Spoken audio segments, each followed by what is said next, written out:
You never have to think that, you know everything. Learn, listen, and then decide, do you need this information or no? But if you understand that something is good, pick it up. I guess I have noticed 3 fundamental skills that you have that kind of shaped your life and your career. 1, I think you are very great at identifying gaps. 2 is you are great at delegating stuff. And 3, you're great at automations. He came to me and said, listen, we're concerned. You have huge experience, you're overqualified. Your age and your experience, and you can come sit here and start from zero in real estate. And I said, listen, it's not zero. It's sales. Good salesman can sell anything. You just have to understand the product. And then I said, if by the end of the year I don't do 6 sales at least by the end of the year, I'm quitting. By the end of the year, I did probably triple of that number. Yeah. This is one of the biggest mistakes in business that people do.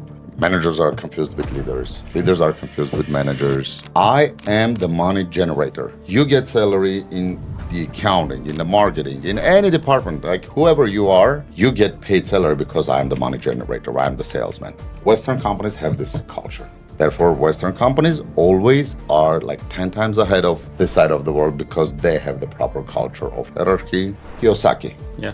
To me, he's phenomenon, but on the other side, no sense. Even this guy, Andy Elliott, the things that he's teaching is just how to sell during a phone call. That's his number 1 goal. It's not about the car. It's not about the client. It's not about the investor. It's about how to sell it as fast as possible. Essentially, they are just lying to their investors. Yeah. Around 10 years, I read a lot of NLP. NLP? Yeah, neuro-linguistic programming. Sales is all NLP. Sales is neuro-linguistic programming. There is psychology, use part of this elements of psychology in business. What's the telltale signs that the broker that you are dealing with right now is a scammer? Trust me, half of the brokers of Dubai, half of the brokers, I can guarantee you.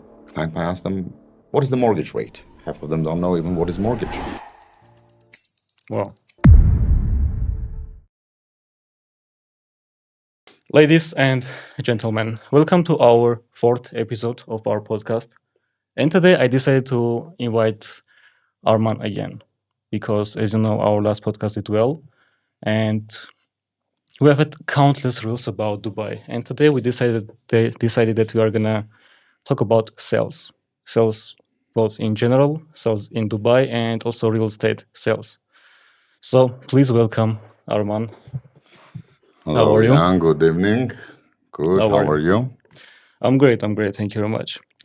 It's nice, Yeah, we're meeting here back again. Yeah. It is amazing. Last podcast we had, it was amazing. A lot of informative stuff. We were not expecting that much of cutouts from it, but it's amazing. A lot of videos came out and everybody gives amazing feedback off of them. So let's give a shot on this one. Yeah. As we know, you are flying out tomorrow. So yes, it's very nice that we could film this podcast like at the last moment. And thank you for this opportunity again. Thank you too. Yeah. Since the first podcast, we have become like very great friends and we have talked too much. And one thing that I realized that you are also a very great salesman that we didn't really cover in the last podcast.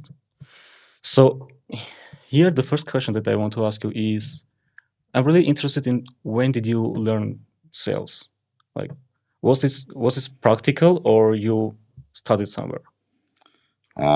Sales, you don't study somewhere and begin. Sales has several parts of it. One of the most important parts of doing good sales and having a knowledge of sales, it's a natural thing. It's one of the portions of it. So it has to come from inside. Then, of course, you learn with the experience. Sales is something that you have to have it naturally inside, and then you learn from the experience. And at that time, while you're going through this experience, you just work on yourself, educate yourself, and improve. It's not like you go to some school, learn sales, and you come out on the street and you're a great salesman. No, it doesn't happen in sales like that. So practice first. Sales and is then improvement. Part of it is natural. Part of it you get through this journey when you're going through it, the experience. And one of the most important things, while you're going through the experience, this journey, you have to work on yourself. You have to educate yourself. Then that's when you start learning taking some books, some classes, some videos from a lot of great trainers, and you take elements and adapt them to your sales style. Yeah. So after practicing, like, what was the first step that you did for studying sales? Like, was it courses? Was it YouTube videos, maybe, or maybe you had No. some mentor that mentored you? My very first base, like the fundamentals of my skills of sales, came through my first job, and that Yeah. I have worked in my first job. I worked 5.5 years. I'm totally in all my experience. I have worked for 5 companies. I'm one of these loyal employees. When you go to a company, you stick with the company 5-6 years, and Yeah. each company that I have left is because I moved out of that country. So I choose very picky the company, and then I stick with it. So the company that I worked for, the very first company, was in United States, and Yeah. I have started my career. I think I was 20 or between Yeah. 20 and 21. And most of my work experience is in banking industry. Yeah. As we know. So that was the first bank I worked for in United States. And that's where I got the strongest fundament of my future knowledge. Yeah. It was sales and management, business development, management, sales. I mean, sales is part of the business development. Yeah. So it was like strong skills of management and sales, business development. So this is where I got the fundament. Yeah. This is where I went through new things when I was facing challenges, and nobody was teaching me. I was facing challenges as a young kid. Now I can call myself at that time, and facing some challenges and trying to find solutions. The times were different. The technology was different. The techniques were different. And you had to struggle much more. It's not nowadays. You just ask GPT what I can do, and he will tell you what to do. It was like no online banks, no smartphones, and you just sit down with a piece of paper, a pen, and figure out all night your sales strategy, put it together, Yeah. and then you just go buy a book and cut out from there some good knowledgeable things for it, because YouTube was not even also available everywhere. It was not that fast internet and all that stuff. Yeah. So Even in the US, right? yeah, the US bank gave me the core, the fundament of my knowledge. So there wasn't anyone that really kind of changed your brain in sales. Because, like, for me, my sales career started when I was selling agricultural tools at the age of 18. And my mentors were my bosses, actually. So I've learned a lot of stuff from them. So was there someone that you have learned from? I learned from my management. I learned a lot management skills, but not sales skills. Not sales. I had great managers. I had great supervisors, great team leaders, who I learned from whom I learned leadership and management. Yeah. But sales was something that was the opposite. I didn't learn it. I noticed that. I'm going to give you a short story. Yeah. Here is the bank. I'm a young kid, 20 years old, starting at the bank as a teller on the teller line. And I see that the company is struggling with the sales, and the company, I mean, the bank has to sell the banking products. Yeah. So you have the teller line, you have branch manager, associate manager, and the whole pressure of the selling the product is on the manager and the associate manager. Yeah. But they are the ones that less communicate with the clients. customers, Yeah. the clients. Yes. So you're the teller line, and that's where people walk in and do their transactions. So and then when I noticed we're struggling with the sales, and I kind of start looking at from my perspective, and I came up to my analysis that, here something is going wrong. We're not using the proper spot of communication for sales, because In the beginning, right? of course, because the client has to walk somehow to the managers, associate or branch manager, in order to get some sales transaction, in order for them to offer him something. So After my analysis, I came up to this conclusion that yes, we're facing a problem. The teller line is the first communication line. Yeah. People walk into the bank, they come to us, and by this time, when you're dealing with their transaction, always there is a story that they tell you about. Someone will come take money out, someone will bring deposit cash, checks, and during this process, it's everyday customers and they know you, you know them, they start telling you stories, or we were down on the shore, we would love to have a yacht, or we were in Japan visiting our son, and this is the moment, or we dream of this house, and this is the moment you can offer them the product. They're dreaming about a yacht. You can say, okay, we have loans with really low rates. You can buy a yacht with that. A dream house, here we have mortgages with amazing rates. So teller line is the very first one to offer the product. And once you see the interest, you refer it to the manager, and then manager takes care of it step by step through the sales process. So now we were facing, okay, the teller can do that. It's much more opportunity on the teller line to do it. But why would the teller do that? Yeah. Especially if you're on fixed salary. Mostly people, they don't care. If it's not my job, why should I do? So my point was, let's do a reward program that the teller will be interested from every referral that he does, and the manager closes, he gets bonus from that. So they were upselling and getting bonuses for it. Yeah, so it was at that time, no printouts, no GPTs. It was like handwritten 3 pages plan of sales. I did it. I submitted it to the marketing department and HR. Marketing and HR reviewed it together. They presented in 2 days. They presented it to the CEO of the company. Yeah. The CEO approved it, and now these guys, they are like professionals, but I was the one spearheading this thing. They shaped it. Yeah. And we put the program, of the sales program, we put it in action.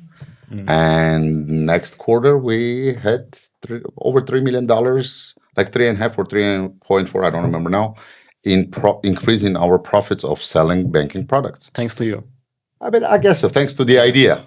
Thanks to It was a idea. team game, so it was and this is when I got into it. This is when I did that. It was, I think I was 6 or 7 months already in the company when I came up with that. Yeah, pretty newcomer, right? I was like only 6 months. 6 months new. Yeah. So it was very interesting thing. Everybody got shocked and amazed how that changed the process, and I started getting a lot of attention about what is going on. Yeah. So did get rewarded. Yeah. For it. And I got rewarded. And then the next step was I started getting involved into the now management process of the operations on the floor.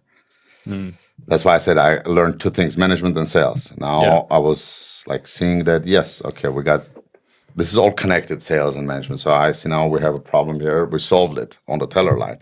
But now we need the outdoor business. So we have associate manager, we have branch manager, both are sitting on their places. You have teller line, supervisor of the teller line. So the next offer was let's get the branch managers completely to become business developers. And we don't need them on the branch. They have associate manager who can run the operations, and let the branch manager with his status of a branch manager be on the streets, getting the local business into the bank. The question was how then the branch will operate. What if the associate manager cannot make it, or can be there? Okay, we have the supervisor, the teller line. Yes, but they don't do the manager's job because the managers open the accounts and all that stuff. Okay, we can come with a very easy solution. Let's make a handbook that will show step by step on the desk how you can open account and do all this stuff that these guys do. So it was your idea again. Yes, I came up with the handbook. And the handbook turned any person in the bank. Any teller could walk up and sit on the manager's desk and do the 60% of his job in emergency case. Yeah.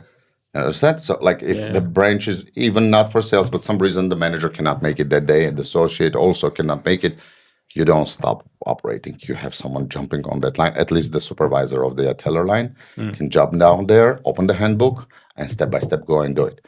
Once that was approved, that went into process. They told me, now you have to go around and teach everyone with that. Oh. You created the mess, you take care of it. So then I was promoting right away to a floating manager. There was a position called floating branch manager. So Yeah. you're like a branch manager, but you don't have your branch. You just float around all the branches, change someone that is on vacation, teach people in these branches. So it took me another like 3 months to run around getting 16 branches 3 months settled for by that 16 system. branches. Yeah, in 3 months I got everybody set up with that, and you could just walk in any branch and a teller could come up on the platform and operate it.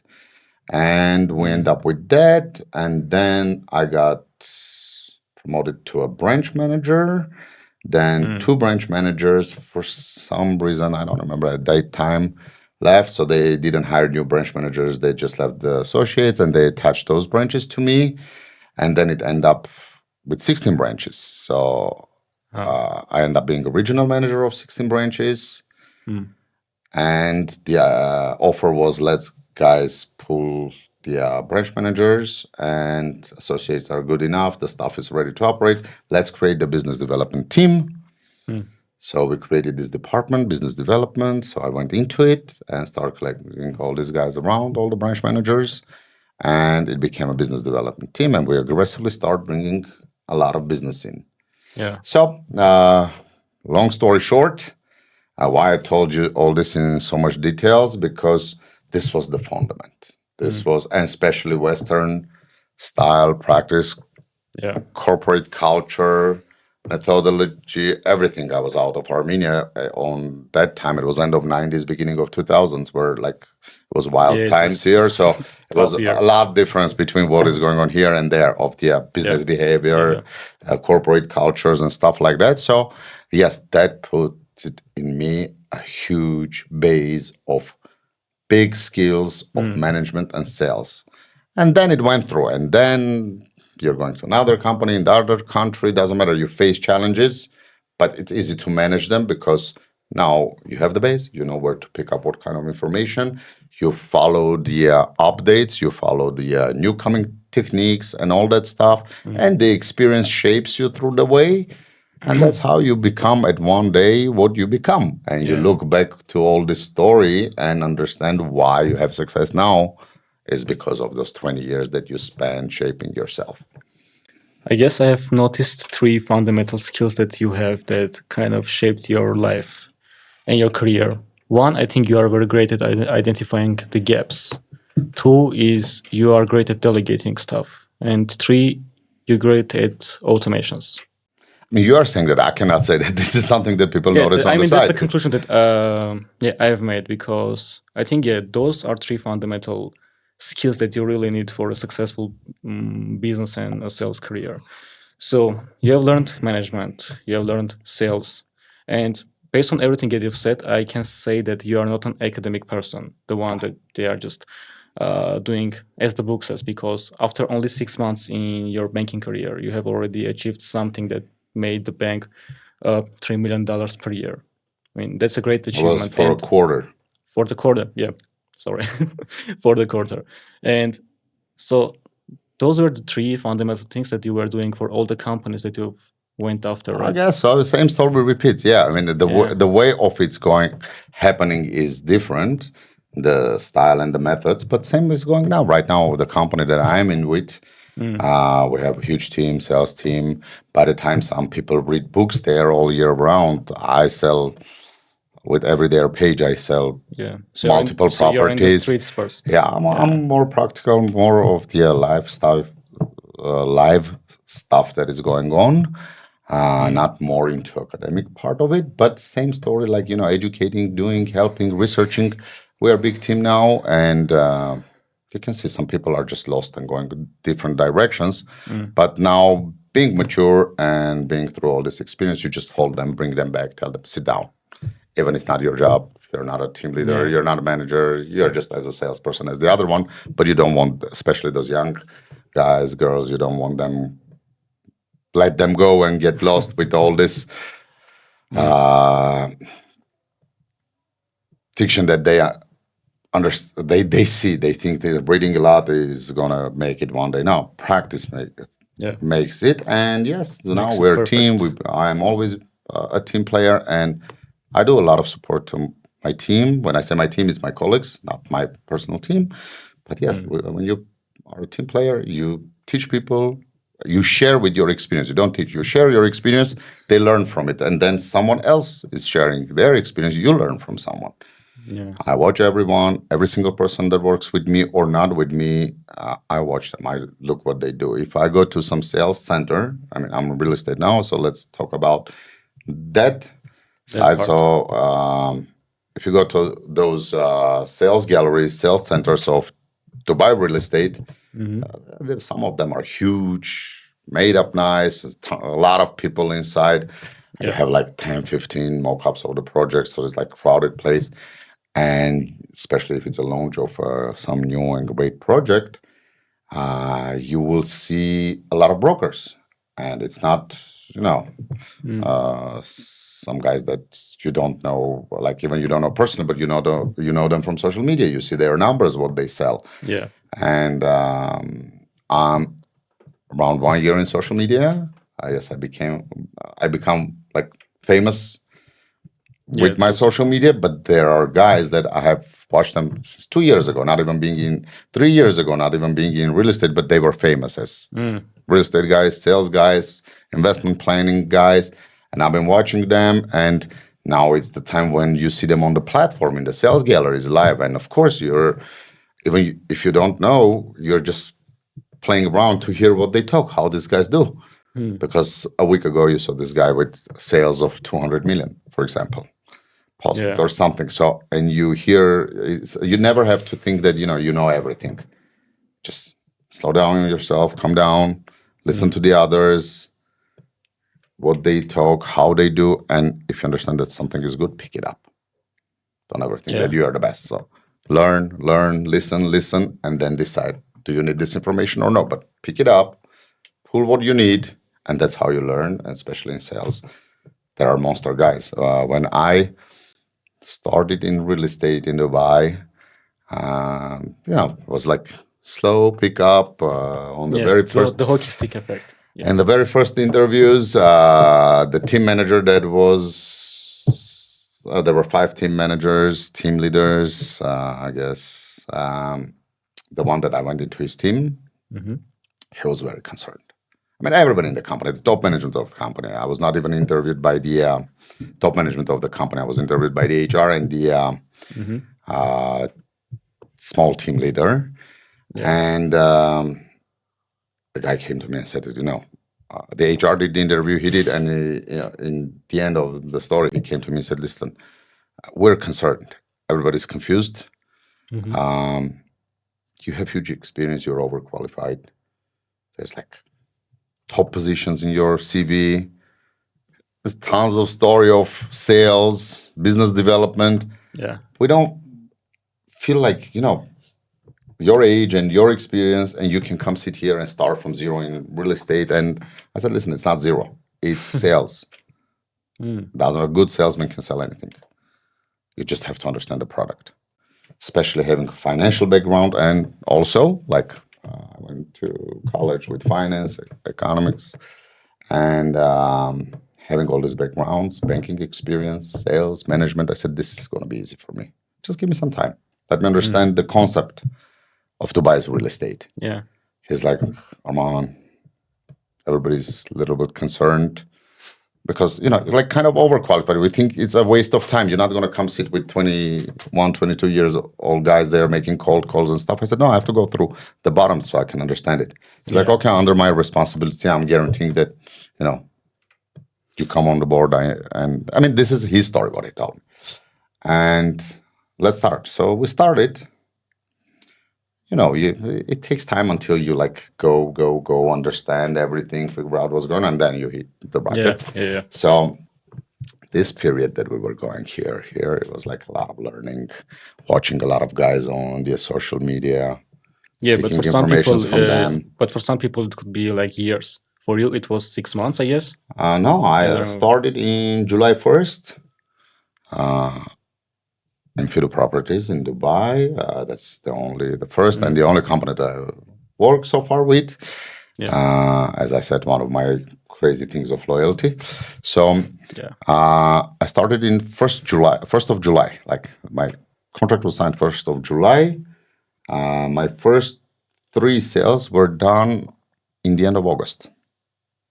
Yeah, only 2 months, as you said, Within 2 months, I already had during the my last sales podcast. going on. Yeah, that's because thanks to your skills of sales. And then I said, if by the end of the year I don't do, at least we have 6 months left, and if I don't do 6 sales at least by the end of the year, so at least one a month to get into the things, I'm quitting. And the guys laughed on me. We were all new joiners. And by the end of the year, I did probably triple of that number. Yeah.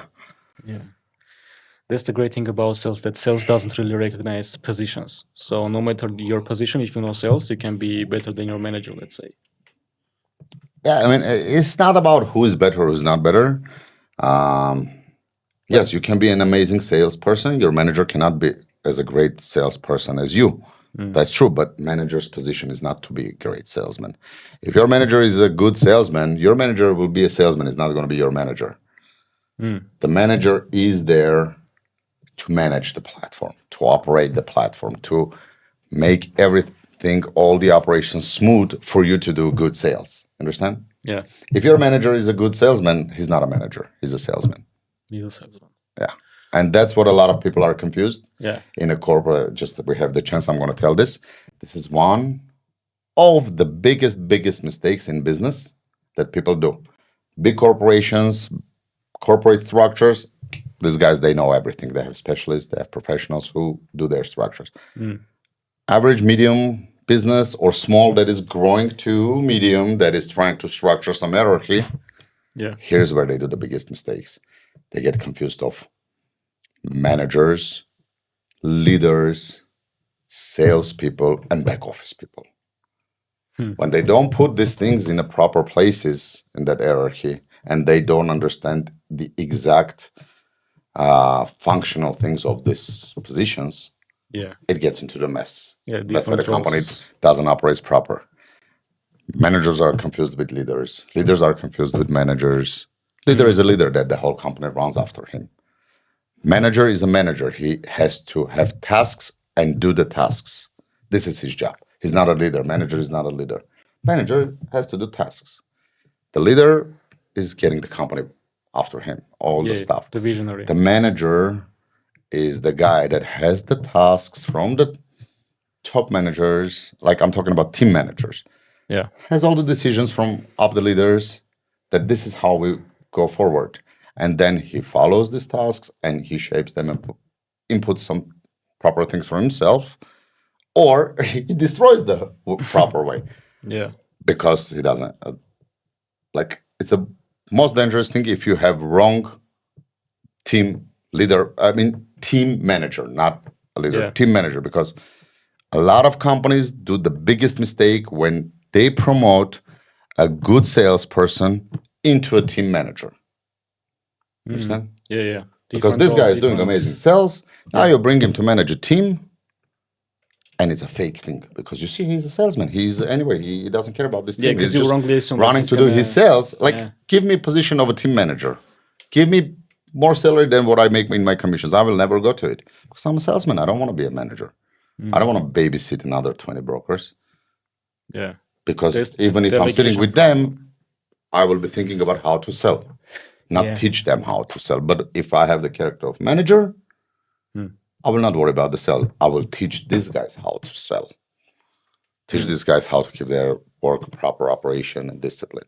So this is when people get confused. And in a lot of companies, the last point that they are confused, and this is more like, I guess, the Western culture of, I don't know about Asian companies, but in the Western corporate culture, all this is straight, good. Everybody gives huge respect and credit to the salespeople because I am the money generator.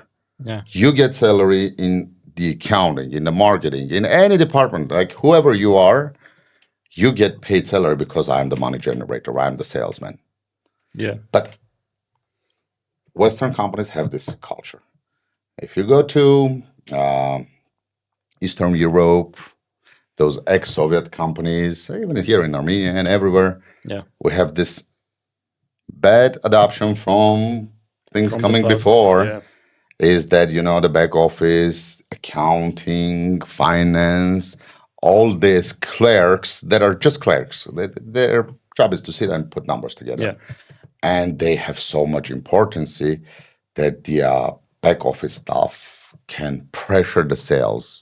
They can have some attitude towards the salespeople. I have seen that in a lot of companies Yeah, me in too. Moscow here, that, just because it's the head accountant or the chief financial officer they of the just don't company yeah. has the pressure on the sales staff, but he doesn't understand the idiot that, these people are the money generators. You have to, shake their hands, kiss there somewhere so they can bring money into the company, not be giving the attitude, and then this guy goes home all in it. This Yeah. headache's like demotivated. Therefore, Western companies always are like 10 times ahead of this side of the world because they have the proper culture of hierarchy, of who is who, and responsibilities, leaders, managers, back offices. Like everything is structured properly because they pay to professionals to do this for them. Yeah. Yeah, that's what happens when you don't recognize your role in the company. And so as you say, like the managers are the people who are making sure that trains are coming in the right time, and the leader is the visionary. Do you think managers can become leaders, or is it something like in sales that it's coming inside from inside? See, I know I have never been in any, ever in my life, I have never ever been in any leadership classes, but I can bet you if I'm within 10 people, I can take the leadership over. So that is proving that it has to be natural. It has to come from inside. Now, answer to your question, can a manager become a leader? Yes, he can, and he cannot, because yes, that guy might, or that girl, they might have that inside, but nobody ever explored it. Nobody ever brought that up. So they can take some steps. They can go learn somewhere leadership. They can pay attention if they want to. This is the key. You have to have this attitude that you want to be a leader. So if you want to be a leader, you will go educate yourself, learn, and then if you have it inside, it will come up. Because to be a leader, you have to have not only skills, these natural things that you have to have patience, you have to have understanding of everything around you, Delegation not only skills. one thing. Yeah. You have to understand where to step back, where to go up front. A leader doesn't make monologues. A leader does dialogues with their staffs. Yeah. Leaders do a lot of things. I mean, it's that's why I said it's a natural thing. Like when you go even on some, let's put it on the streets in some brotherhood, you see some guys like the leader of the just take the wolves. They have the leader that takes them off. It's a natural thing that comes with the character, and it finds its way. But thank God, we're human beings. We have the brains that led us to create everything in this world that we wanted, and we created the education. So it comes in, and you just go use the sources of education where you can get more information, shape yourself, and become a good leader. Okay, and very quick break because I finally launched the book that I was working on it like a year. So this is the book that's called Shorts to Millions. And in this book, I have written everything that we are doing. Like even starting from 2013 when I just started doing YouTube until now, everything that I know about YouTube and about creating channels that can become successful and become monetizable even though you are not creating the content yourself. You can finally have a book that can give you the real blueprint based on real experiences, real difficulties, and real insights on YouTube that no one really knows. So now you can finally purchase this book, not the physical one, you can just have the ebook. So just make sure you click the link in the description, and also you can find the link pinned in the comments below. And go purchase your copy, and please give me a feedback in the end. Go ahead and purchase your book now. Okay. And by the way, regarding education, is there anyone that you follow to increase your skills in sales? That In maybe, sales? yeah, maybe you can give me some Follow suggestions There from is no social specific media. someone that I can say, okay, I just learned from him sales, and this was the guy that I read about him or I listened to him, and he turned me into a crazy salesman or something. No, there is no one person like that that I can say. But I've watched, I followed a lot of guys. I'm following a lot of guys, famous, non-famous. I read a lot, and from every portion, from every author, let's put it this way, I take some portions of what I feel that is fitting Yeah. me. Kiyosaki, Yeah.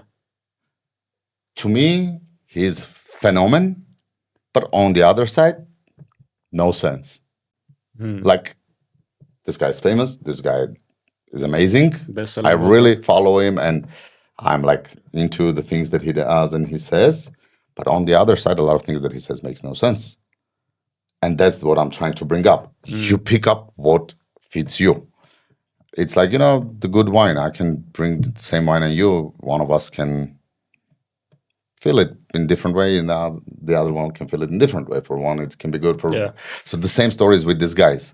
You listen to them or read them, you pick up one type of information. I pick up different. So whatever fits you, and that's why some things are. And there are a lot of. I mean, I watch a lot of.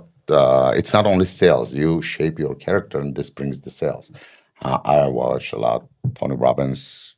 I mean, Yeah. you cannot be in not only business, it's a life, it's everything, but sure, business characters and everything. Tony Robbins is amazing. You have to watch him. You have at least once in, I'm not saying every day, but at least once in some period. Yeah, for an You extra have to motivation, refresh right? yourself always because he's a crazy motivator. Yeah. He has crazy things that he says. And when you think about that, your brain gets on that.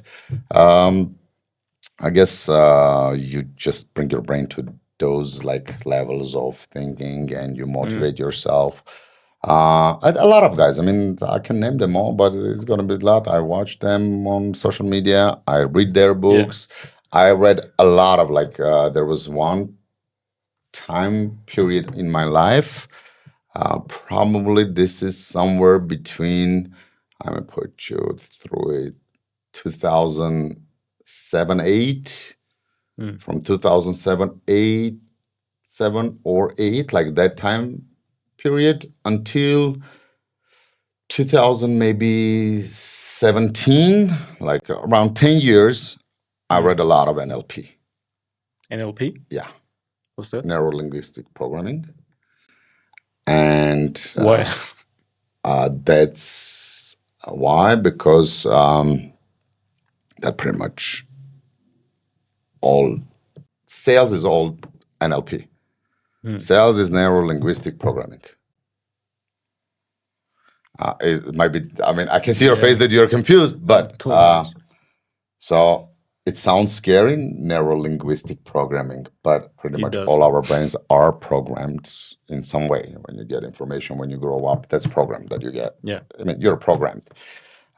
So neuro-linguistic programming was proved by scientists that yes, in economical way of neuro-linguistic programming. I mean, in business, neuro-linguistic programming in business. At some point, I don't remember which years was this. Great guys, thanks to them, came up with this that there is psychology, but let's use part of this elements of psychology in business. Let's make it economic. I guess the behavioral ones. And that's where they start. Marketing is part of all this. Marketing is a great science. I love marketing as a science nowadays. A lot of young generation is confused. They call it marketing, and all this SMM guys, Instagram, TikTok postings, they call themselves marketing. No, marketing is a huge science. If you're a good marketing professional, you're a scientist. Yeah. Because that's the one of the. It's like the liver of business, the marketing. So. Psychology is, as in everything in life, in business, also takes the first important place. You have to understand the psychology, the behavior of the consumer, Yeah. and the behavior of the person that is selling the product to the consumer, the behavior of someone that creates that product, no matter it's service, it's a product, but the behavior of this guy, is he giving to the end point a quality product or not? I mean, when I say this guy, it can be a chain of processes, but the outcome is quality or not. That's a behavior of Yeah. the company heads. That's a behavior of manufacturing line, the guy that set up. So it's all behavior. It's all psychology. So when it comes to the last point where we do the sales, it's if you now go after what I'm telling you and start sitting and thinking about it, you will understand that all is sales is all psychology. When you have those chewing gums and small sweets next to the registers in the cashiers in the supermarket, Yeah, the snacks. it's an Yeah. impulsive product. You don't buy it because you want it. You're buying it because you're standing bored. on the line In the huge and queue. you're just looking something that is like pennies and you just drop it again. Yeah, okay, it looks good. Let me take it. When you go to a supermarket, try this. I'm telling you, like trick, and right now I'm saving you money with these tips. Okay. And test it. And next video you will tell me. Go Okay. to a supermarket, take one of those baskets, Yeah. and go buy whatever you need.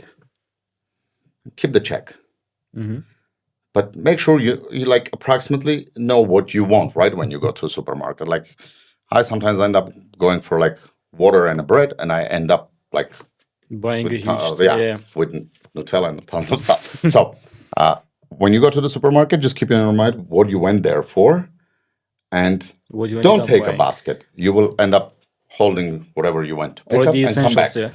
Yeah. When you have the basket, definitely you will get something extra out of what you needed and why you went there. And then next time go to the supermarket, get one of the strollers. Yeah, the big ones. But keep in mind again, you went there for like 2-3 products, what you needed, but take the stroller with you.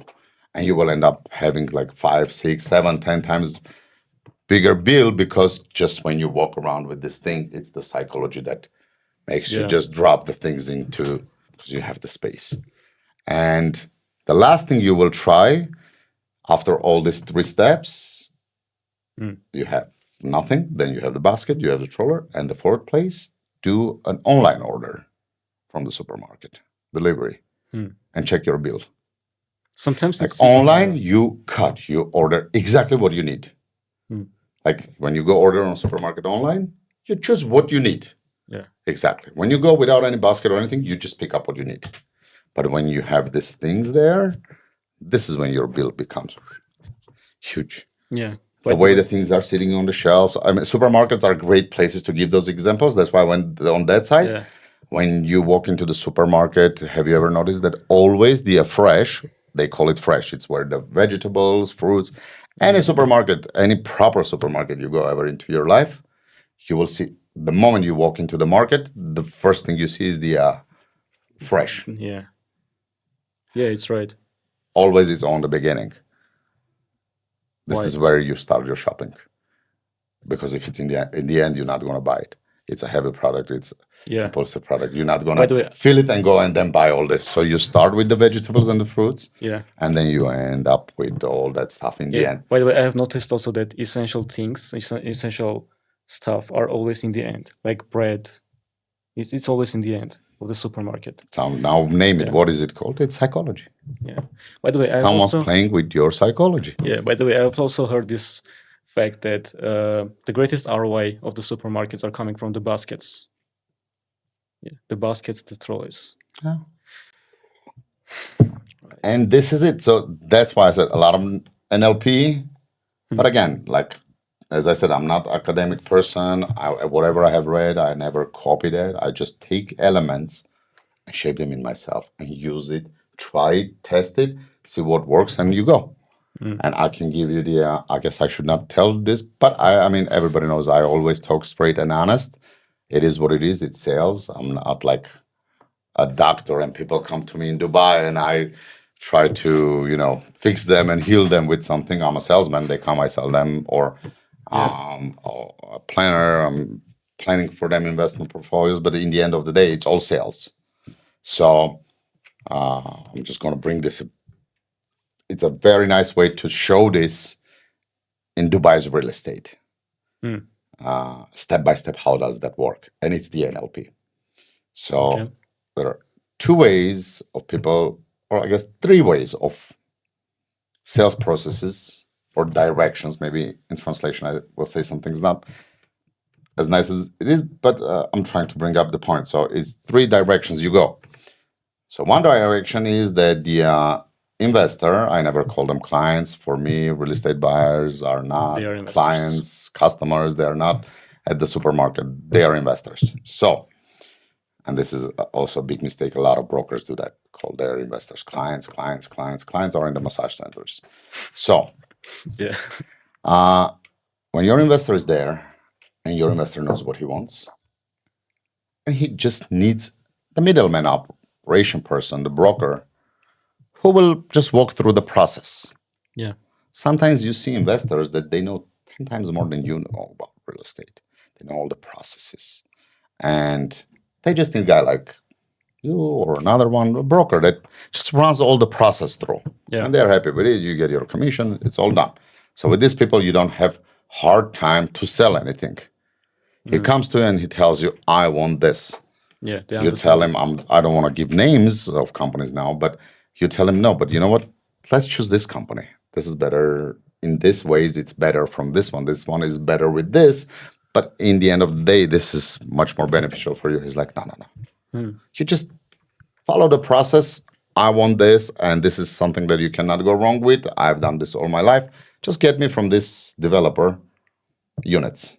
Yeah. Done. You don't have any, you're a clerk there. You're just following all the procedure of his deal to be closed. You're not selling him anything. Yeah. Just assisting, right? Yeah, I mean, if Maybe you he's coming from the same. if you background have are. enough brains, you will understand. In the end of the day, when you go home, you will say, "Oh, thank God, I got this kind of Yeah, the easiest amazing thing. guy that didn't force me to put any effort to sell him something. He just came.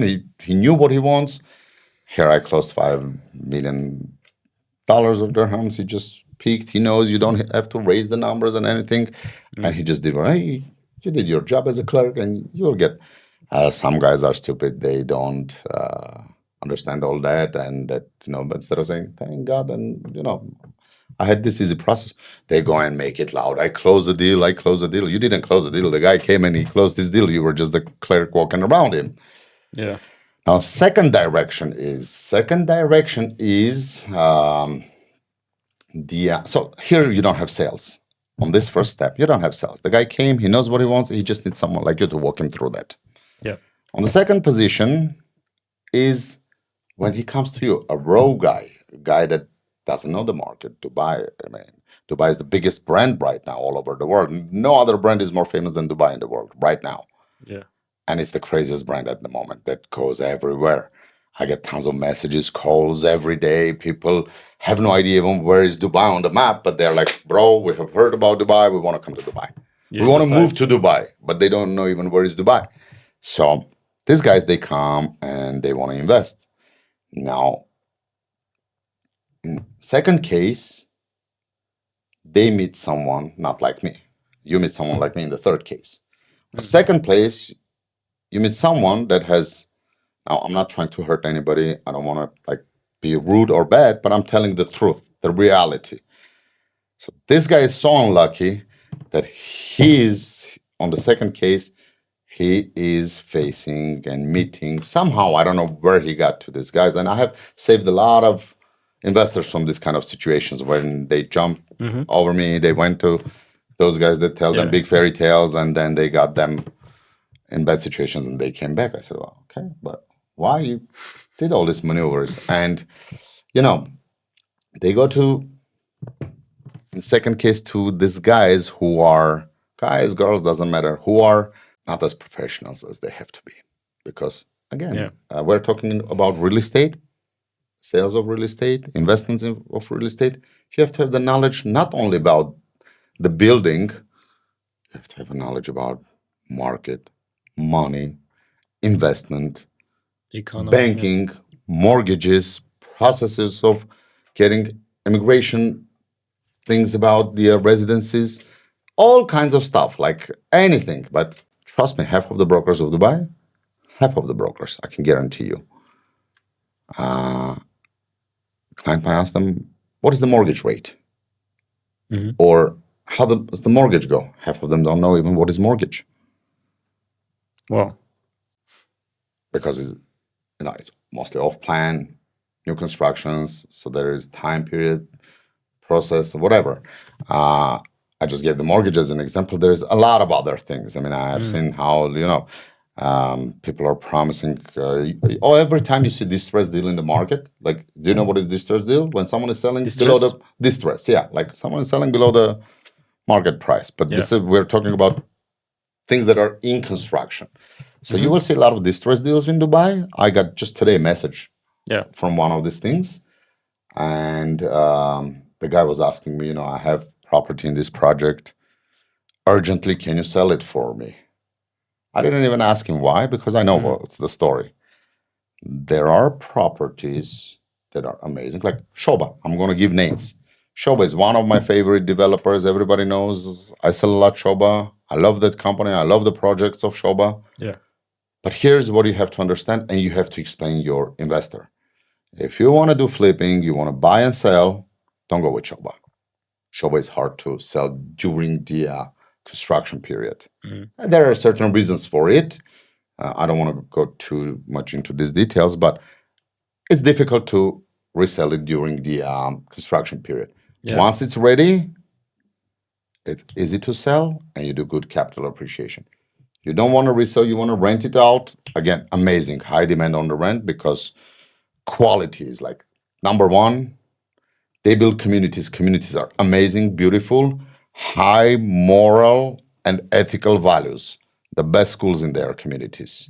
No nightlife, no bars, no alcohol, nothing in the area.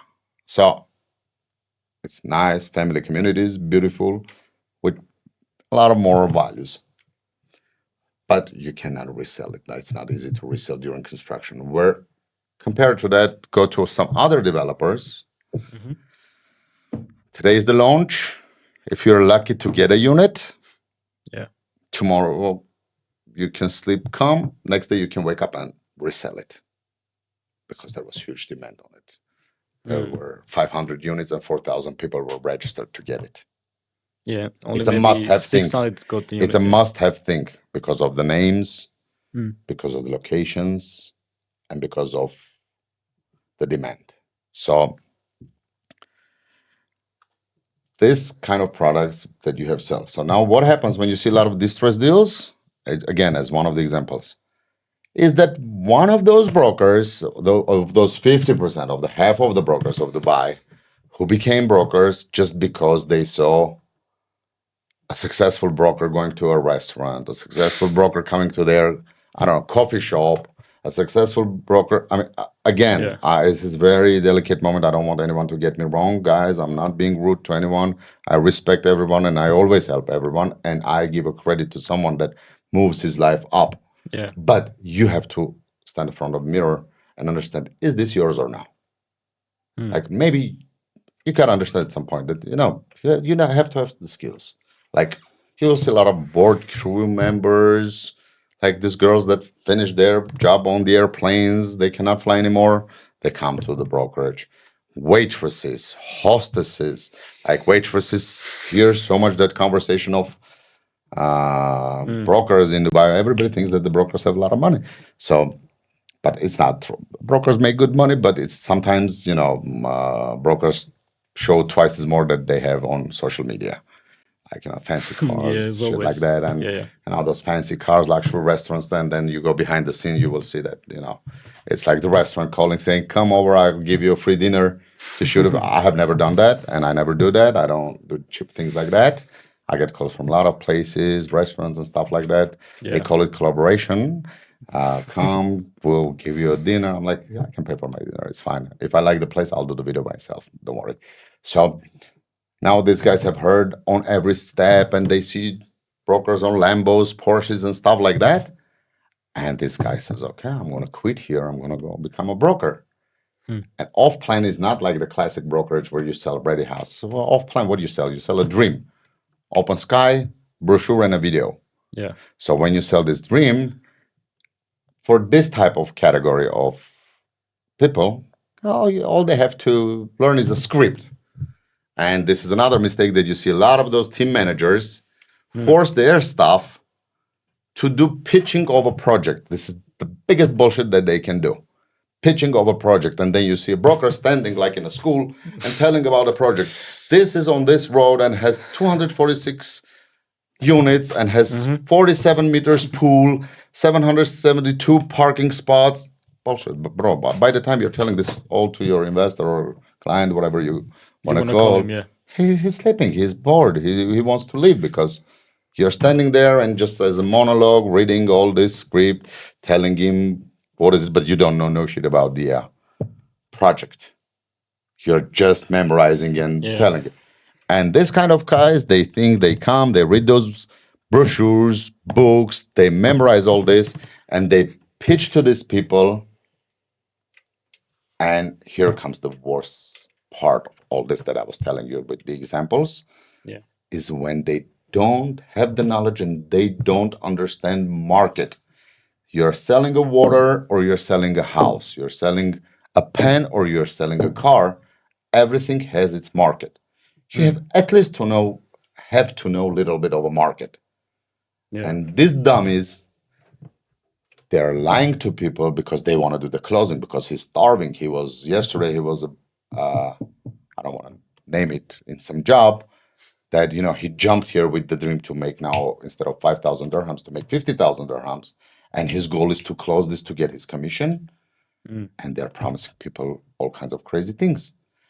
Why I said Shoba in the beginning, as I said, Shoba is amazing, I love them, but it's hard to sell during construction. I have one unit of Shoba sold by me that During I the have construction. promised someone that they can sell during construction. Yeah. Every single person that has bought Shoba with me, the very first thing I have told them, if you're buying this and planning to resell, forget it until it's handed over.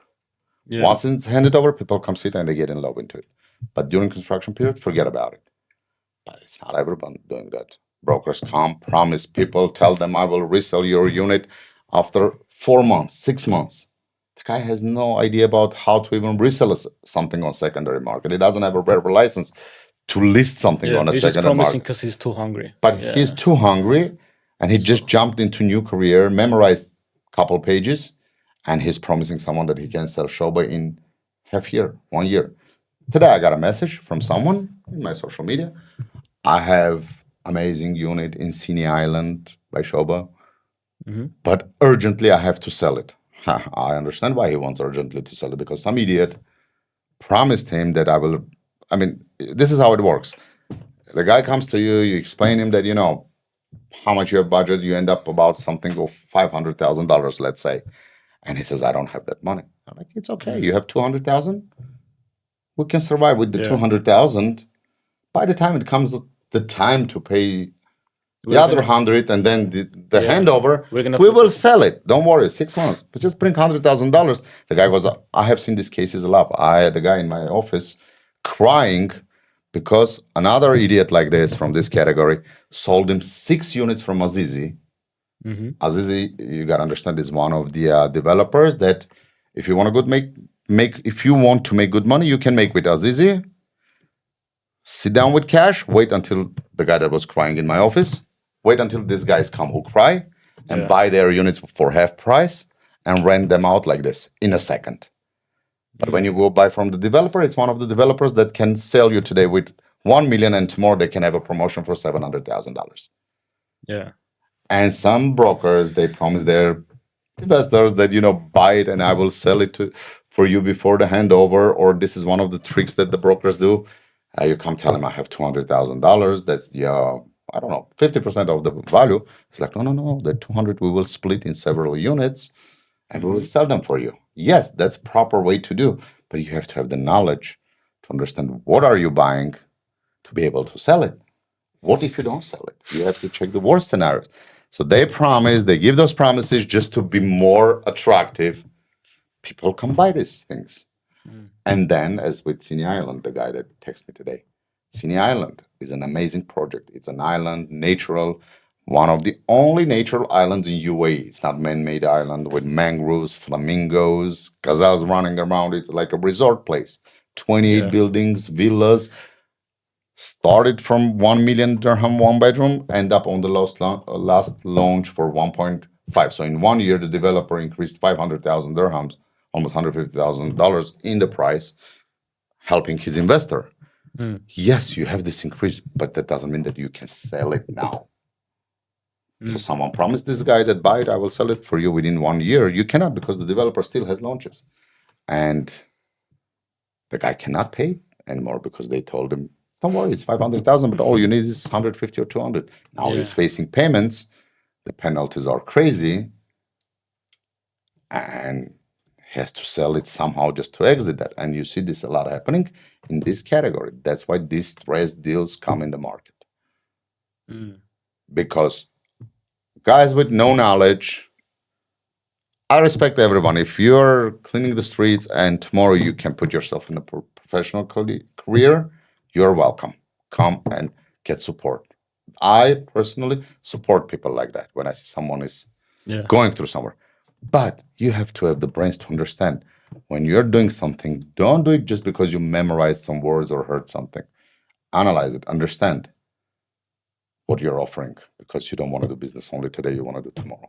Yeah, you need to be qualified. So this category does it this way, and they create a lot of problems for people. They create problems for them. They lose their reputations. And then comes the third group of salespeople, the monsters, the big guys. When I started in Fido, I was telling you, and I cut that part. So team manager and all that stuff, and then somehow restructured that manager that I was in his team, he left, and they were splitting the team into different groups. Like we had 5 teams and one team manager left, and that team, they were putting us like into different teams in the other 4. And the CEO of the company, our chief operating officer, he's the leader for us. He called me over, and it was like 3-4 months. I think 3 months. I think I was in the company. He called me over and he said, "Which team you want to go?" I said, "I don't care."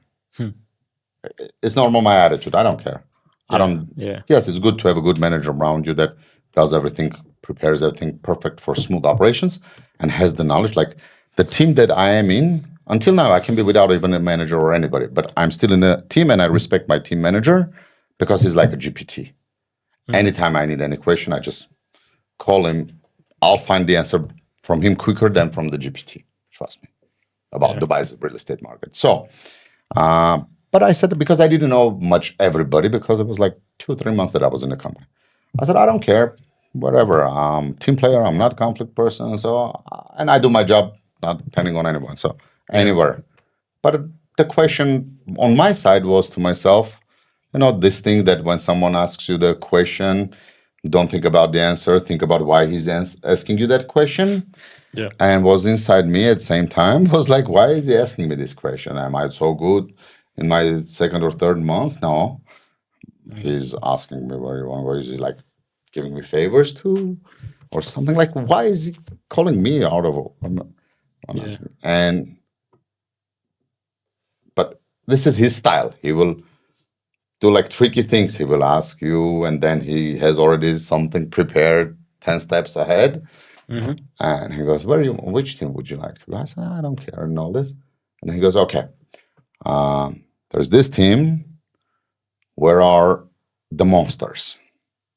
And we, as new joiners, we have seen these monsters. At that time, they were sitting on the second floor. Like, they're nice guys communicating with everyone, but like not as much as like we were closing a deal and jumping, ringing those bells, being happy. These guys close millions and they don't ring the bells, like $500 million, 500 million dirham dollar deals, and they don't ring bells. They don't do social media. They don't close 200 million a week, and they are like, oh my God, this was a bad week. We close 200 a year. So these guys are quiet, but they're monsters. They're really monsters. And I have now, we're good friends with some of them now, but we were watching them, like what these guys do. They come in Rolls Royces, they come in Lambos, Mansouri, G-Wagons, cars that are $500,000, $600,000, $700,000. And we're like, really, they are monsters, but their behavior is not monster. They're like quiet guys. And he says to me, I want you to be in this team because all these guys were under the same manager that I'm in right now. And he said, I want you in that team because in that team are the monsters. Mm. Okay. And he's like, I see in you a lot of this fire and potential and knowledge. I want you to be between them. You will Hmm. learn much faster. You will have a lot of motivation. And exactly that's what happened. Yeah, social media brought me a lot of business and everything. But when I step between these guys, it's one of these rules, be with five successful, you will be the sixth one.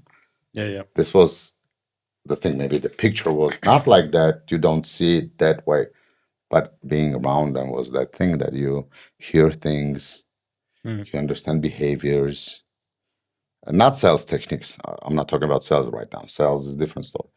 But the way the environment is, it shifts your brain, your thinking, your psychology to a different level, and you move forward.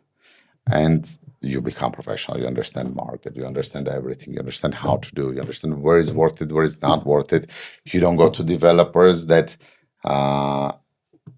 half of these brokers that, as I said, this group is promoting projects that they have no idea even how it's going to look like when it's ready. Because they don't know nothing about the developer.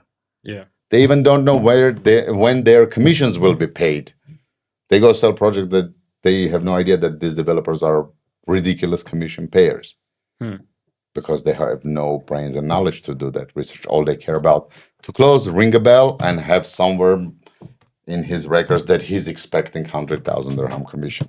When and how and what the guy is going to tell him when he gets handover. You understand? Yeah, But just then you because go someone through these promised them. monsters, and when you talk about these developers and they stop, you say, bro, stop. Never ever mention that again, that name, because that's going to hurt your reputation. And you understand these things, and then you put all together, and you become the third group of the monsters, great salespeople. You got that, you got the platform, you got the market, you have your background and skills, and you start selling. But then you're selling now. This is, I don't know, should we open this on a camera or not? But this is where it comes the proper sales techniques. And I'll give you a brief picture of how it works in Dubai. Okay. I mean, I can give you to any place, but I have to see the place and understand it. Yeah. But Dubai was new to me, and I had completely different idea about the real estate when I went to Dubai. But I end up seeing totally different thing. It's not a real estate house market or something. It's a trade platform. You buy something that doesn't exist and you sell it. Still, it doesn't exist. It's an option. Understand? So now with Dubai sales real estate, and this is again, I'm not saying that I know the best way, but this is my way that it works, and I can give this advice to a lot of people. You can guys use it. Don't sell a project. Sell Dubai. Yeah, yeah. Sell Dubai. Understand, read your investor. Understand, read your consumer, and sell him Dubai. Understand that he came for Dubai. He didn't came for a building or a project or a developer's name. Sell him Dubai. Right. He's now in Dubai. You sold him Dubai. Understand his needs, his social level, his financial capabilities, and then offer him the community. Sell him the community, sell him the region. Yeah. You sold him Dubai, you told him how nice and amazing is Dubai, because I did that step. I moved to Dubai because it's amazing, beautiful, safe place for me, my kids, my family. It's really that way. It's different level of life. So, and I'm selling the same thing that I have experienced. And I'm telling you that, yes, you can live in Dubai and literally not lock your doors. I gave you Dubai, now you have Dubai. Now I understand how much you can afford, where to live. Can you afford $1 million house or $10 million house or $200,000 house? Yeah. What is your socium that you're looking for? Do you want your kids to go to a school that is $45,000 a year, or you want your kids to go to a school that is $10,000 a year? So if you want them to go to a $10,000 school, I understand that you cannot afford a $10 million house. So I understand which area I should recommend you. All the areas are good in Dubai. But there is different as everywhere in the world that, some areas are more expensive and they have higher status Yeah. and better looks, some not. But Dubai doesn't have all those ridiculous looks, or if it's not expensive area, it's not a ghetto. Dubai is not like that. But Yeah, again, you can see the differences of the levels, of the layers, of the everything. So now I'm selling you the community, the area, the region. Why I say community? Because some places, master developer is a developer of the community. Like MR has all this community. Some places, like for example, JVC, Nahil is the master developer, but then they sell the plots to different developers, and you can see like 2,000 buildings, all in different shapes and colors and things. It just looks like Greek salad with all the colors and things in it. Yeah. When you go to MR community, Showa community, same size, but it's master developer, builds all his designed and typical buildings. And they might let one or two developers like Ellington to come put one building there as just an autograph signature that they exist there. So, but the price range is different. In JVC, you will buy whatever you will buy in MR community for half price. Yeah. So now I scan you, I understand where is your need according to what you have told me. So I sold you Dubai, I sold you the community. Now I'm selling you the community that I understand fits you. Maybe several options. Maybe if depends where you jump into category. And then now you have the community that you love because it has the most beautiful parks in it. It has the best schools in it. It has hospitals. It has everything safe, beautiful. You walk around it, you see it, you get in love into it. Now, Dubai, you already bought it on the previous step. Now, what it takes me to sell you an apartment in that community? Nothing. I can sell you anything that I want Yeah. in that building. I can sell you starting from 1 bedroom up to 4 bedroom. Yeah. So instead of selling the brochure, Maybe I sound rude right now, but excuse me, my investors, I don't do it in a rude way with you. It's just because the techniques, we're talking about sales techniques. Yeah. It's natural thing. It's a structure that goes itself. But the point is that yes, sales is structured and it's psychology. This is when the NLP works, that I do bring you to a level of psychological position that you loved Dubai, you bought Dubai, you came all the way to Dubai. Yeah. Now there were 10 communities. I choose these two, and you saw and choose one, pick one from these two, and you love it because you picked one that you like. Yeah. And now it's my turn as a specialist. You did your job. You choose Dubai and community. Now my turn is as a salesman and specialist to give you something that is out of my profession is financially fitting you and bringing you to the proper property that will fit you. Again, now this is why I said proper and fit you, because now is the question, why are you buying it? You're living in it, renting in it, or some people might say, I want to rent now, but one day I might leave, or no, I'm not going to live ever. We will resell it or rent it. So this is where I understand what you're doing. You're telling me that you're with two kids and you're buying the 2 bedroom. Yeah. This is my knowledge already that I might switch you on the other side of the building and maybe with not the best view that has this 2 bedroom, but sell you for same price, get you a 3 bedroom that will give you much more comfortable life. It's not going to kill you just to walk back because you're living and using it for yourself. But if you tell me, yes, I want to sell it, I will tell you to get the best one. Yeah. So this is now, but this is where I come in and people listen to me. Got it? Yeah. City, community, you choose it. What you buy, I choose it. Yeah, right. Okay, let's imagine a situation like this. Let's say I want to buy a property in Dubai. So, as we've already You're still listened, thinking about I want or not? You have to. no, it's like I just want to put myself in the role of the viewer because, as you say, most of the brokers are not qualified, and Not most, half of them. yeah, half of them, and it's kind of scammy. So, what's the Scammy. Yeah, what's the telltale signs that someone, the broker that you are dealing with right now, is a scammer? He's not a scammer. Let's put it this way. Like I said, half of them, right? Half of the brokers in Dubai are, that's why I don't call people scammers or things. I just call them dummies, idiots, because they don't understand what they do and what they put themselves into. This is what is hurting when I call these guys like dummies is not to hurt them, but it's hurting because a young kid and has a manager that doesn't pay attention, that this kid doesn't have the knowledge, and he's doing things out of control.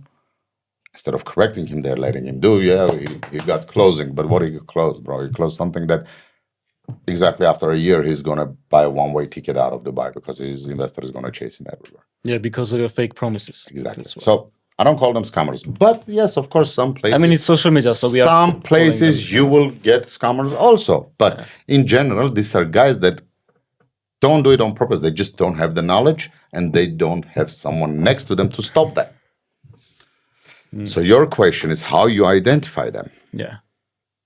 Now this is honestly your problem as an investor or buyer.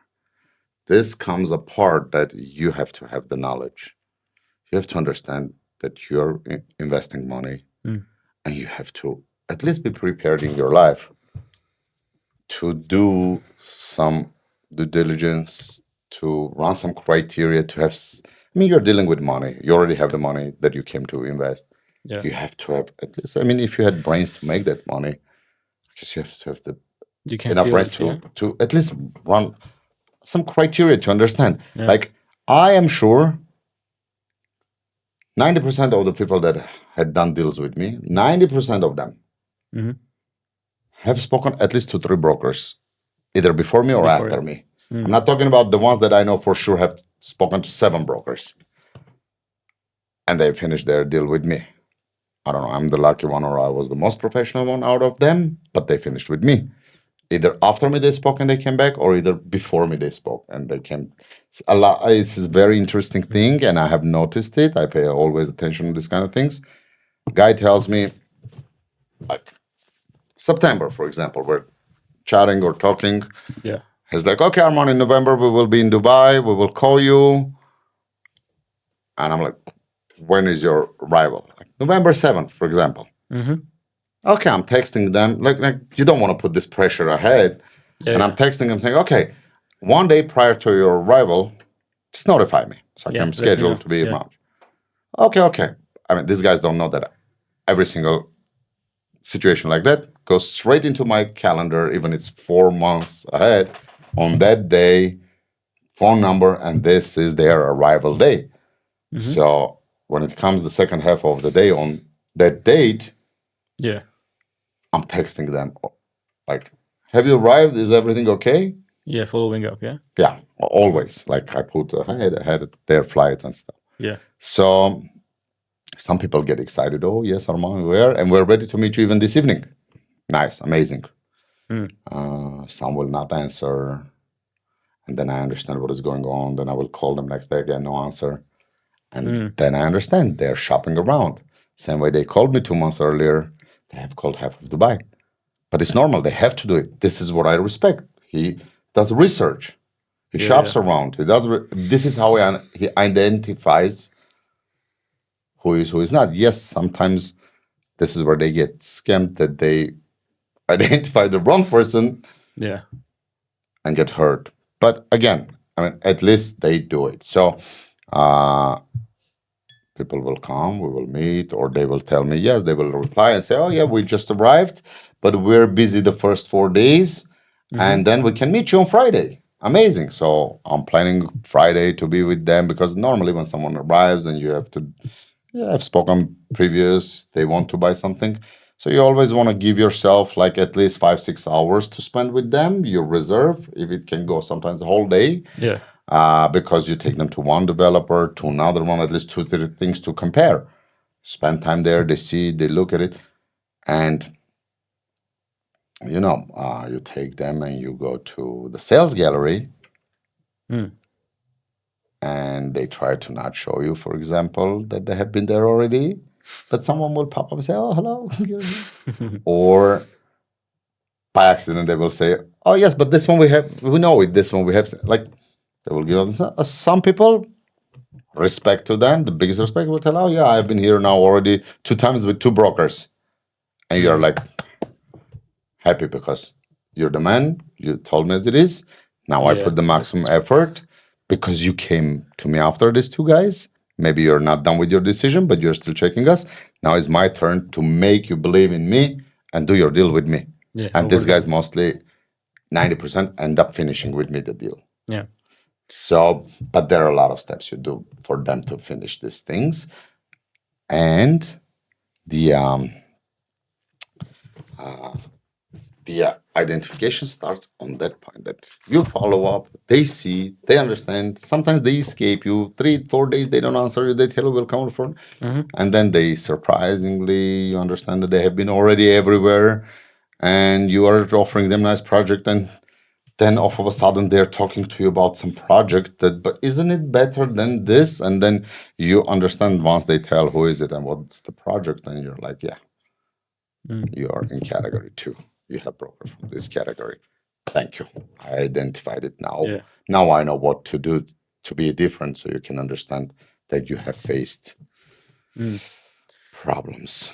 Do you think that putting pressure on an investor is a telltale sign, or is it sometimes normal to put Put a pressure? pressure? Yeah. No, you have never to put a pressure. But it ends up that way sometimes because a lot of people don't understand Dubai's market. I have investors that have units with me, and sometimes I like regarding facing scam or something, I laugh at them because I mean we're friends now. Pretty much everyone that has bought with me, we are friends.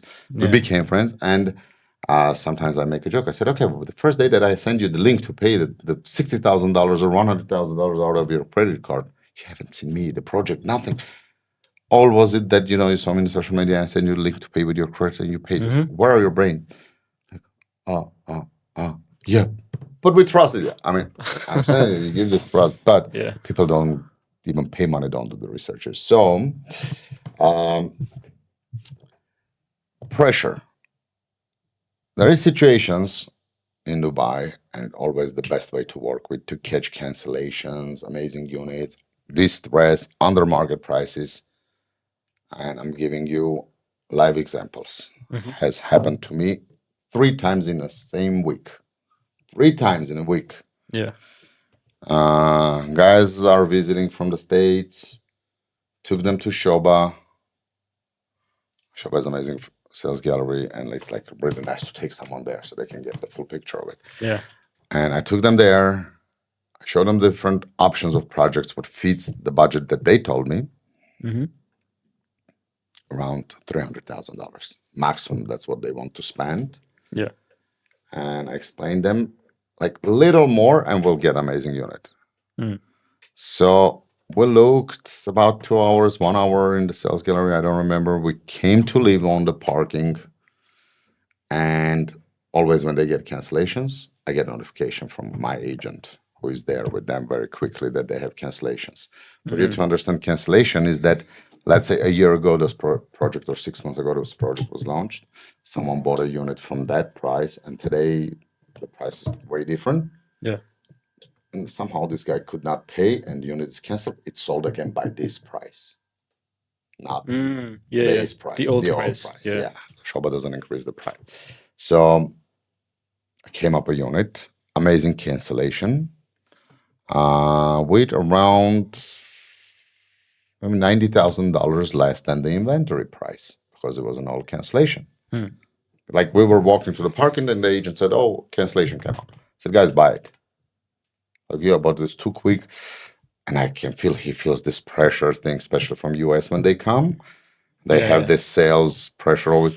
It's like, but hold on, it's too quick. I said, okay, they have decided $300,000 budget. This was $400,000. But 90,000 less than what's the inventory price. So I told him, buy it. 90,000 less, 20% less of the market. Yeah, just because it's a great buy opportunity it. for him. Yeah. He's like, but I'm not ready yet. We have to think this is the first thing we're seeing. I said, listen, if you came all the way to me and you're trusting me, buy it. If you don't want to buy it, pay 2%. You can reserve it with 2% and then pay the rest of the 20% in certain period. Yeah. So I said, pay the 2% quickly. Let me reserve this for you.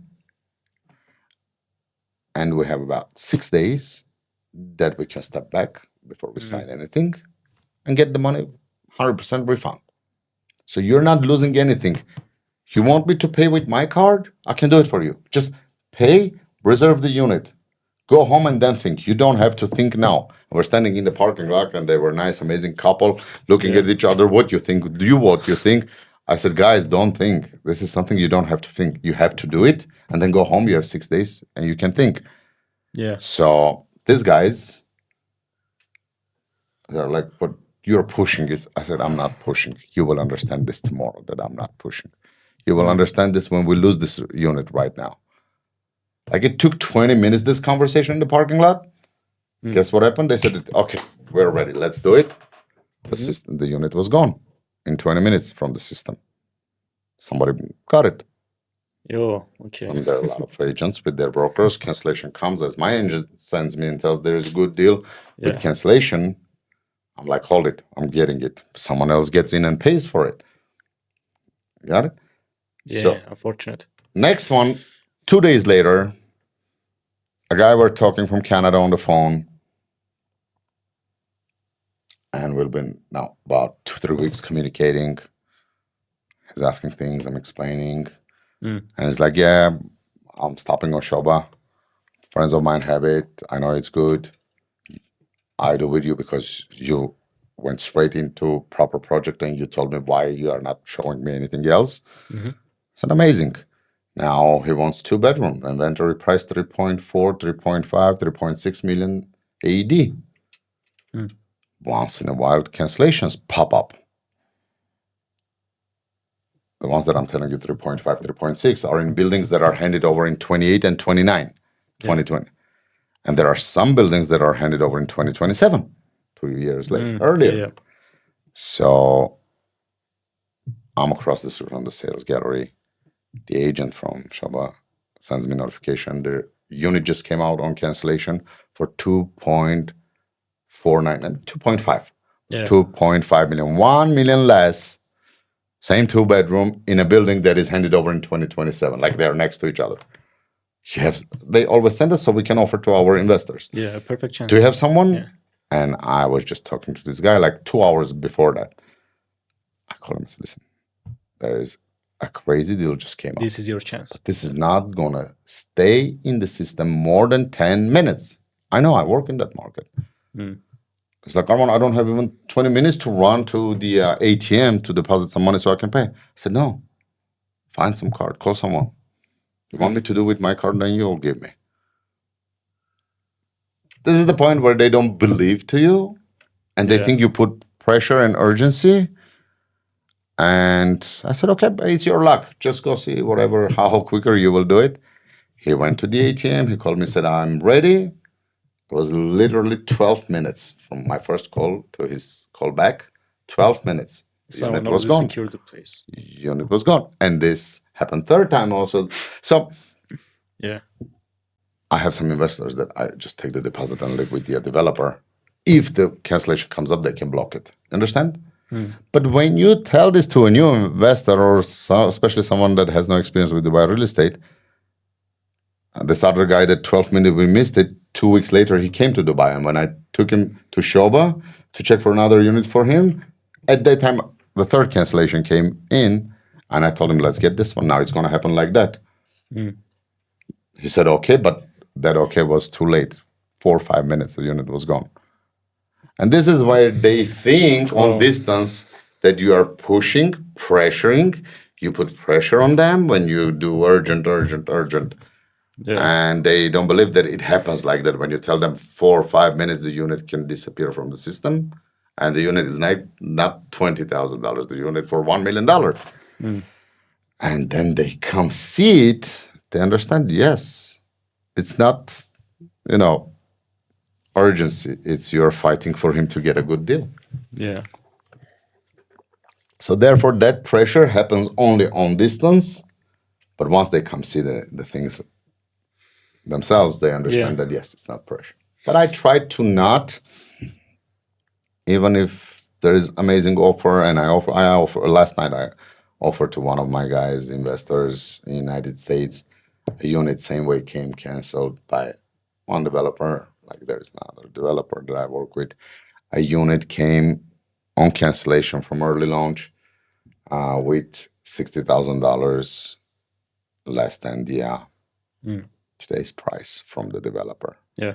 And $60,000 in a $400,000 unit is a lot. Yeah, of course. I called one of my guys that invests with me. I told him, there's something you don't have to ask questions. Just get it. Mm. Do you have $70,000? I said, all I need is $70,000 to pay the 20% down payment. Yeah. And we can pay that in 45 days. Not right now. Right now, send me $10,000. Mm. Let me get this unit for you. It's $60,000 less than the inventory market price of the developer. You're already win-win. You have to pay 50% of the cost. So 70 you pay now, another 80 you will pay within 2 years. Mm. And the 50 that is there, don't worry about it. If you want to keep it, we'll finance it. If you don't want to keep it, we will resell it. Yeah. So you're investing only $150,000 approximately in already you're 60 plus because you bought it with below the market. So this is the guy that understands the things that like that. He knows that I'm not creating urgency, but he goes, why am I telling you this? Is that I don't put pressure. He's like, yes, but I just got like 3-4 weeks ago, 3 new units, a little pressured with the money, New Year's, holidays, vacation, all that. Yeah. Give me another like 40, 50 days and we'll come back to shape.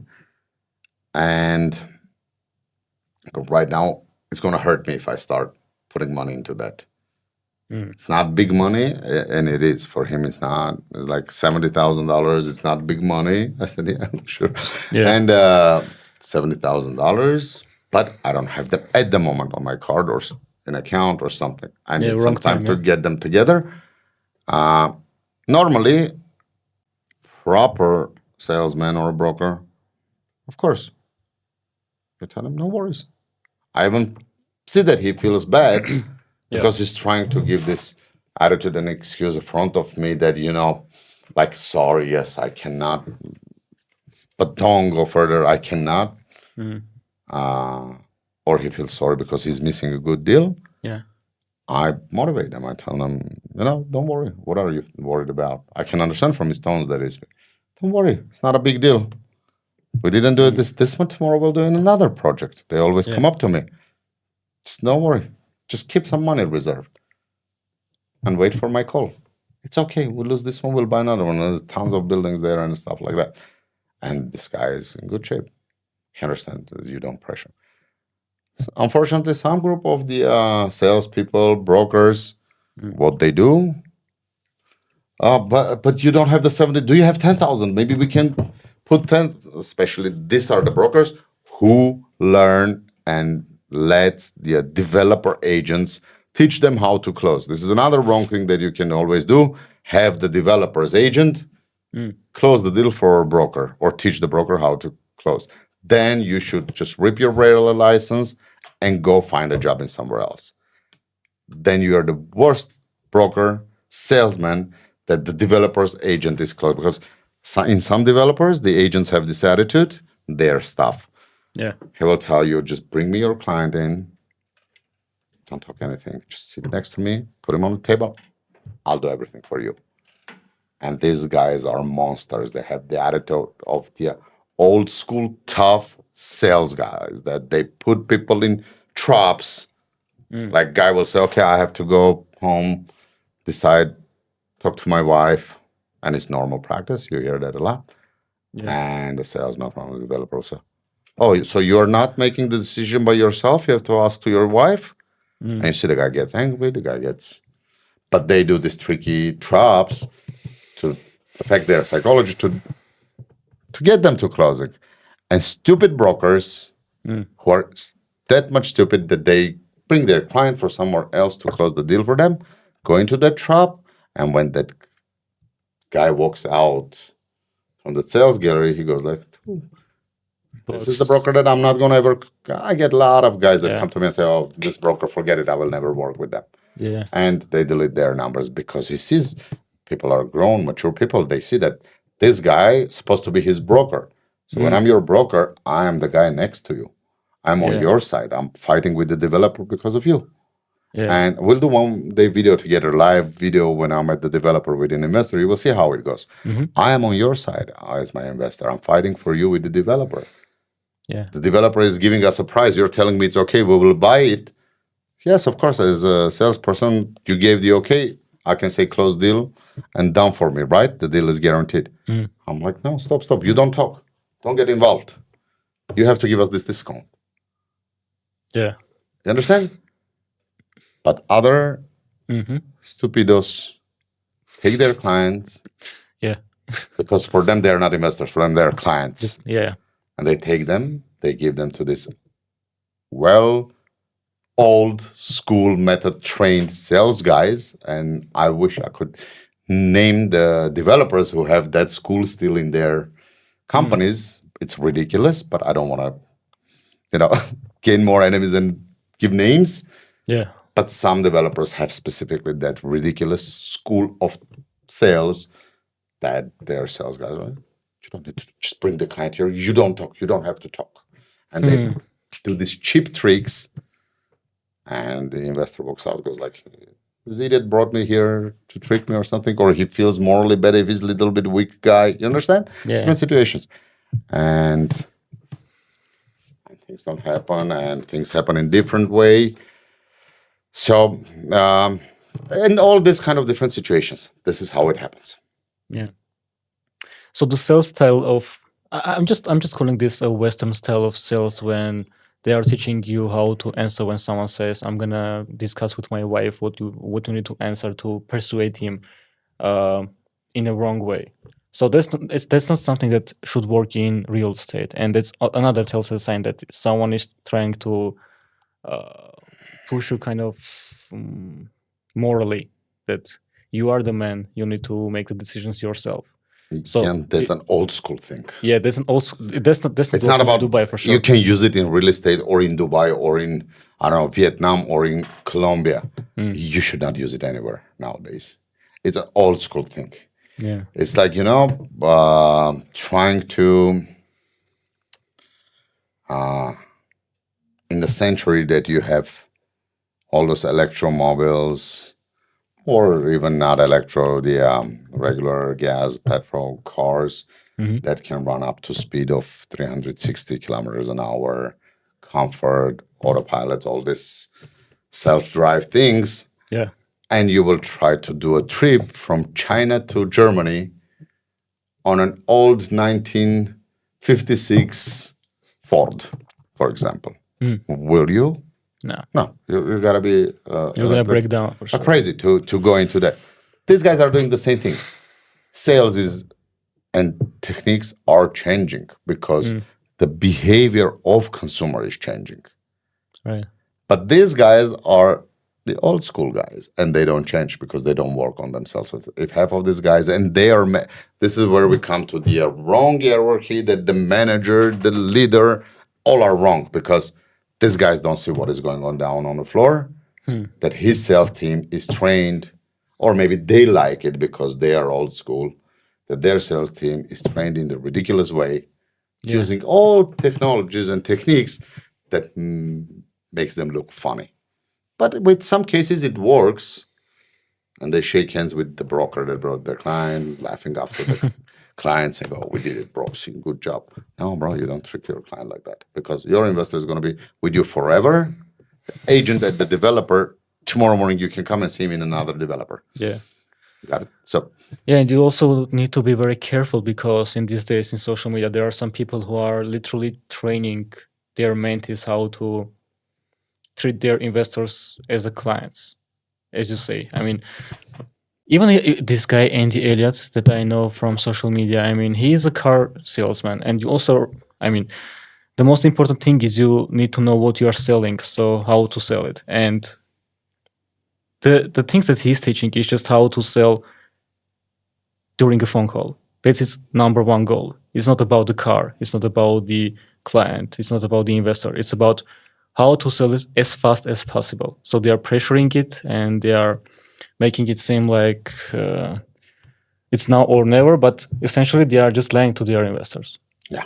Yeah. So the thing is, if someone wants to be you, for example, and they are learning from Andy Elliott, they need to be very, very careful. They need to understand what they are selling, whom they are selling. Exactly. Yeah. That's why I mentioned you in the beginning. I don't do anybody's methods. I Yeah. read, I learn, I listen, I watch, and I pick up elements and do it in my way. Don't try to be someone else. You can never be someone else. Don't act like somebody that you see. You cannot be them. You cannot be. Me and you, if we go on the stage, we cannot be Tony Robbins, even if we just say every word by word same. We cannot be. It's Tony Robbins. Yeah, it's his style.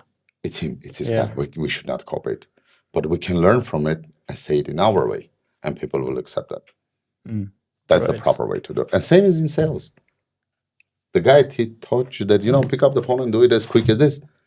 You got to understand, he showed you the way, but test it, see, does it work with you or no? Because your intonation and your voice and the way you're saying it is totally different than what he does. That's why they buy from him in 10 seconds, but they will never buy from you in 10 seconds because your 10 seconds is not fitting your character. Maybe you need 20 seconds to do that. Therefore, don't copy. Educate yourself, but don't copy. By the way, what's easier to sell? Expensive projects or more affordable ones? Every product has its buyer. Let's put it this way. Yeah, it's about the clientele. It's about the investor. What type of investor is easier? It's very different. Yes, this again comes out of you when you are identifying, you understand who is in front of you, who you are facing. What are you offering him? As I just gave you the example that the guy was thinking like 300,000 budget, and I told him $400,000, but it's a canceled unit, much less than the inventory price. Buy it, and because of 100,000 extra, that was out of the budget that he was planning. He was scared. It was his first day in Dubai, and I took him to the developer. And he was like, "Arman, like we're crying." He's laughing. He goes like, "We're rushing. It's first day. We just came. Like we had planned 250, 300,000, not more, but now we're ending up paying $100,000 more." Yeah. I said, "Listen, it's not about that. You're buying a good thing. Pay the deposit. I'm not telling you buy it. Pay the 2%. Block it. You have 6 days to think about it." And at that moment, he kind of trying to show me that I'm not a cheap guy. I'm not afraid to buy. I have money. I'm loaded. But it's the first time we're not familiar with all these things. So let us be a little bit comfortable with what we decided to do. And at some point, he just opens his bank application, turns to me, goes, "Look, I have $1.5 million in my bank account." Yeah. Like I'm literally telling you word by word. Here, I have $1.5 million in my account. I can just press it and it can be transferred. It's not that, and I have nothing to do with this money. It's there for investment. Yeah. Let me test the waters. Let me touch the grounds. Let me do the first one. I said, "Okay, feel comfortable. You don't want it, you don't want it." Extra 100,000. And then 5 minutes later, he said, "No, we want it. Let's buy it." And it was gone. So guess what we end up buying next day? What? The budget was 300,000. Yeah. We got 400,000 unit with 60,000 less, but we didn't buy it because we were thinking about the 100,000. Yeah. So I took him to another developer next day just to show around. Like I only take to quality projects, and there are several of them. So I took the guys to one project that has no small units anymore available. So this is what we were looking here for $400,000. In the other developer, similar product is also 450 up to 500,000, but they don't have it. It's out of stock. Yeah. Gone. I just took them to show what a quality and good product looks like. So we went there. We went to the showroom. They have all the showroom set up, and these are developers with big names and reputations. Yeah. Whatever you see on the showroom, it's going to be delivered like that. By the time I walked to the coffee machine, I come back, or I was like smoking, I stepped away or something. I came back, and the sales agent from the developer is a friend of mine, an honest guy. We work straight, no tricks and nothing. And he was sitting with them. I don't remember either. I went to pick up something from the car or some situation. Yeah. I came back. He said, "Yeah, we don't have any 1 bedroom available or 2 bedrooms because they're gone. Project was sold out in 2 days. But we have 1 3 bedroom cancellation. They just pulled the money out of the bank cash and said, we want it. Guess how much was that unit? How much was it? $1.1 million. The guys lost the unit because of 100,000 extra of the budget. Yeah, and ended up paying And I 800. paid $1.1 million. Yeah. Why? Because you don't put the pressure. See, if I was Mm. a pressure guy and on that previous day, I would say, no, buy this, buy. The moment I understood that, okay, he's not feeling comfortable. If the guy gets to a point where he tells me, look, I have the money, Yeah. but I'm like, dude, calm down. We're all good. Do whatever makes you feel comfortable. I'm telling you just that it is a good deal. Don't miss it if you're going to buy something. But if you don't feel still comfortable with it because it's first day, you understand you have to watch the market, don't do it. And this is what gives me a credit that the guy understands that I'm not pressuring him anymore. And I tell him, we don't do the deal today, we'll do next year. Don't worry. Yeah. I'm not afraid of not doing the deal today. But now it's Okay, trusted, perfect. right? Vice versa, respect, trust, everything is built. It. Next day, we just went around and the guys end up buying $1.1 million unit. Yeah. And then I was stopping them, telling, bro, think twice before you sign the paper. It's like, no. This is what we want. Now we're ready. This is what we want. So it's all this comes with the building the trust, relationship, and all that stuff. Yeah. Personality. They see you. They understand. Yeah. I also remember the story about the greatest car salesman in America. The man who sold, I guess, 63,000 cars in 1 year. That's a world record. Yeah. And his style of selling is just delaying the sale maybe for a few years. So he's not selling you instantly like the other ones, the ones that are taught from, I don't know, the social media influencers. But he was just making connections, relationships, and then he's selling them car after a year because now people are trusting him more. So in the beginning of his career, he wasn't selling anything, but he sold almost all the cars in the Chevrolet dealership maybe in a few years and broke the record. Yeah. Just because relationships and Could be trust. relationship. This is how I work. And this is very, like, I have friends, colleagues, they are my fellows. We're always even sharing experience, discussing things. Yeah. We make same numbers, but some of them are selling real estate like, I don't know, like chewing gums in the supermarket. That's how they sell them. Yeah. Some of my friends, and some of us are selling as the exclusive bottle that's up there somewhere. And you might end up doing 15 deals, and I might end up doing 2 deals. Value-wise, all will end up same way. Yeah. But the style of sales, because when I get you and you're in Dubai, I'm done with anything around. I'm with you until we say stop. You say stop. Done. We're buying, or we're still not ready, or we'll come after 2 days or tomorrow. But I'm fully dedicated. I don't do 10 sales at a time. Yeah. If I have process going on and somebody else comes, I tell them, excuse me, let's do yours tomorrow. I have this guy to finish. And therefore, this guy can end up from $500,000 to $4 million. Some other guys, and they are monsters. One of my friends is like that. He can do one story and sell 30 units at once. Like with one literal Instagram story, he can sell 30 units. And those 30 units can worth totally, let's say, 40 million dirhams. Yeah. But another friend of mine, again, colleague, with one property can sell for 80 million. So it's the way you choose your style of working. You want to deal with this 30 or you want to deal with 1 or 2. Yeah.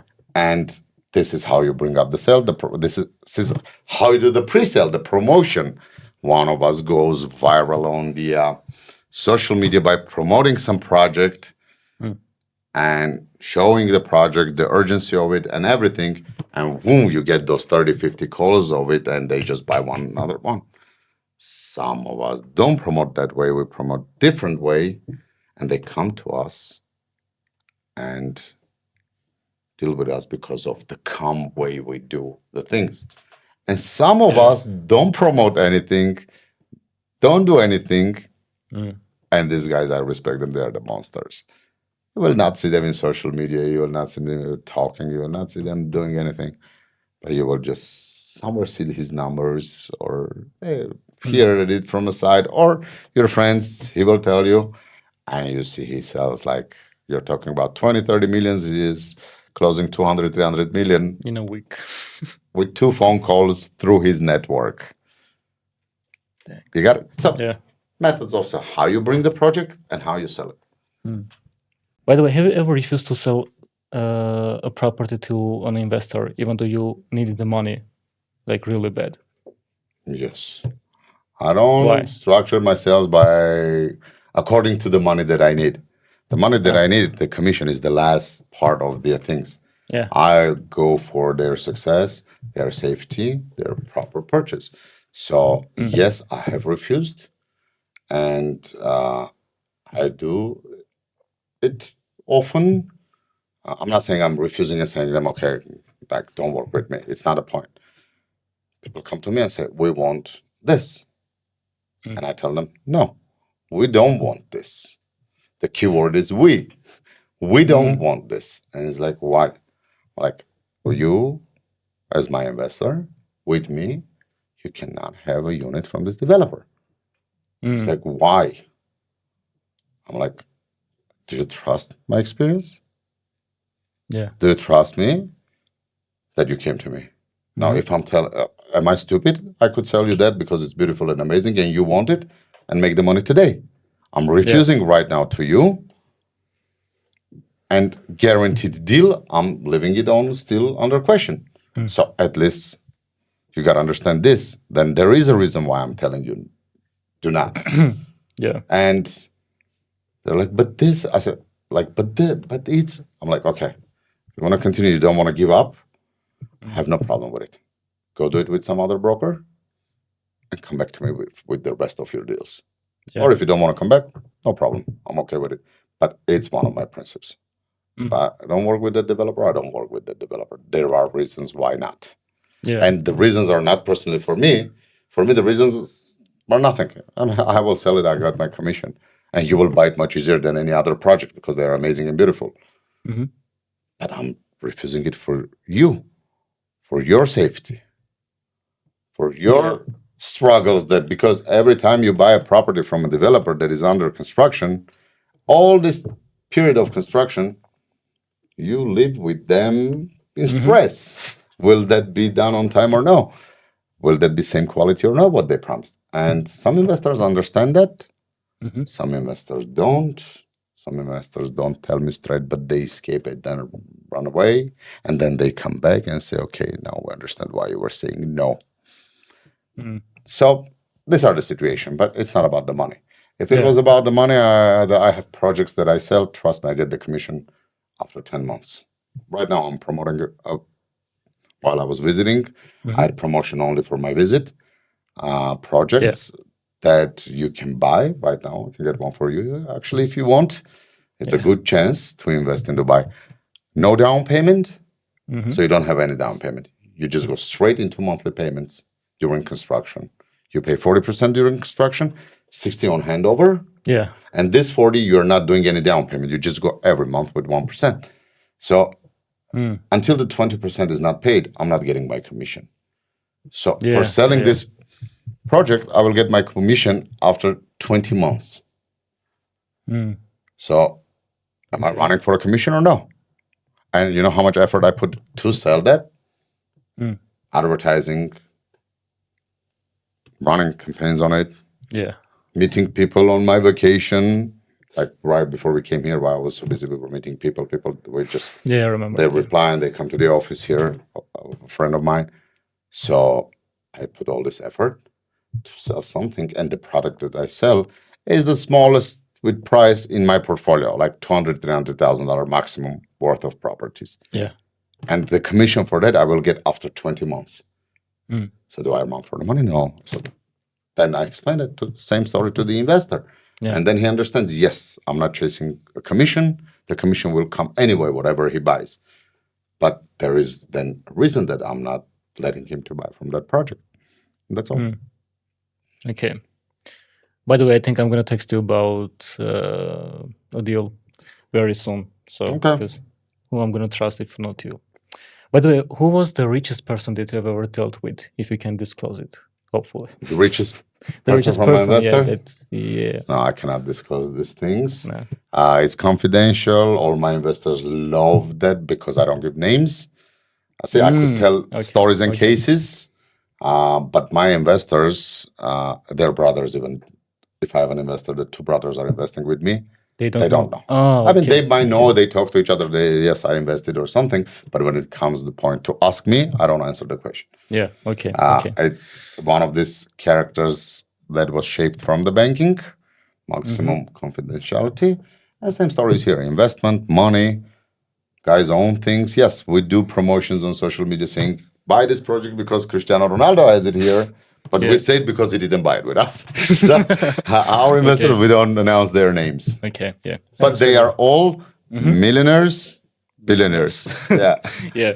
By the way, I think we need to also play the game, the legendary game, Millionaire, Billionaire, as you Absolutely. said. Okay, so let me just start. And I also changed some things, so it's not gonna be the usual It's in Millionaire, your Billionaire. place, your way. Yeah. So for the first one, I'm gonna throw you personalities, and you will say, is it a millionaire or a billionaire? So it's not gonna be the brand name first. So, for example, renting a Lambo for a reel. Renting a Lambo for a reel? Yeah. Is it a Of millionaire? course not millionaire. Not millionaire. Not millionaire. Okay.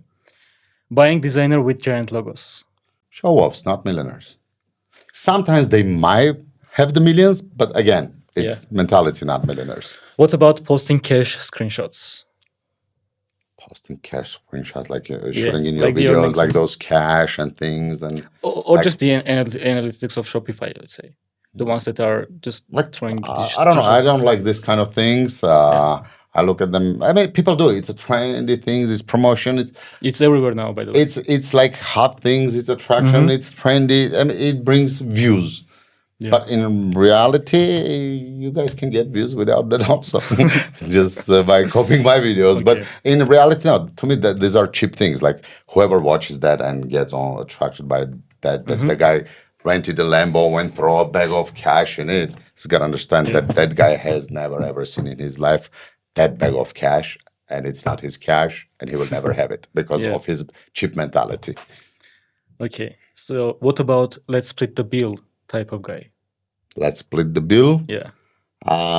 We're talking like restaurants and stuff like that. Yep. Let's split the bill. This is a very good question. There is the gentleman solidarity that always like one pays for the other one and the other one pays next time. This happens normally within the close friends or even not close friends, your own business deal or something. Always, I have never seen in my life for all my experience. I'm 45 years old guy and I have a huge experience in business and high status people, dinners in Rockefeller centers, lunches with famous people in New York and stuff like that. It's always one pays. Yeah. I'll take care of it. No, I'll take care of it. It's like I invited you. But also there are cases that you split the bill. Is like some life scenarios that like I can give you that you split the bill is okay. Like I am for like, yes, I'll pay for you. You'll pay for me next time. It's not for me and you. One of us covers it. Yeah. But sometimes like we could go even us like 3-4 friends to somewhere, and it's like high ticket thing. Like we just don't want to give anyone discomfort and having him pay like $2,000 bill for a table, and we just each throws like some into the bank, and that's all. Like it's not like let's split. We don't say let's split, and just like they bring there and somebody throws there like couple. Yeah. And someone like this way, but no arrangement. Let's split the bill. It's like very girly thing for me. Okay. Okay, let's do mindset edition. So I'm gonna say a mindset, and you will say, is it a millionaire, Let's do it. billionaire, or not? I would rather own 10% of a rocket than 100% of a bicycle. 10% of a rocket than 100% of a bicycle. Yeah. Well, I think the being part of the big boat is better than a small boat in the ocean. Much safer, and you run away with big things. So I would say the rocket guy is a millionaire. The other guy is not a millionaire. Yeah, for sure. And regarding the brands, I also did some changes, so I'm gonna just do versus here. So I'm gonna throw the brand names, and you will say which one you prefer personally. Okay, let's start with the watches. Rolex or Richard Mille? It's a tricky question. Richard Mille is like to me, it's much trendy and much cooler stuff, but Rolex has been always there and with his The history. history, yeah. But I mean, until the COVID, yeah, Rolex was always there. But until the COVID, Rolex was a watch that we were laughing because my grandpa Yeah. was wearing it. You won't see a young guy walking around with a Rolex.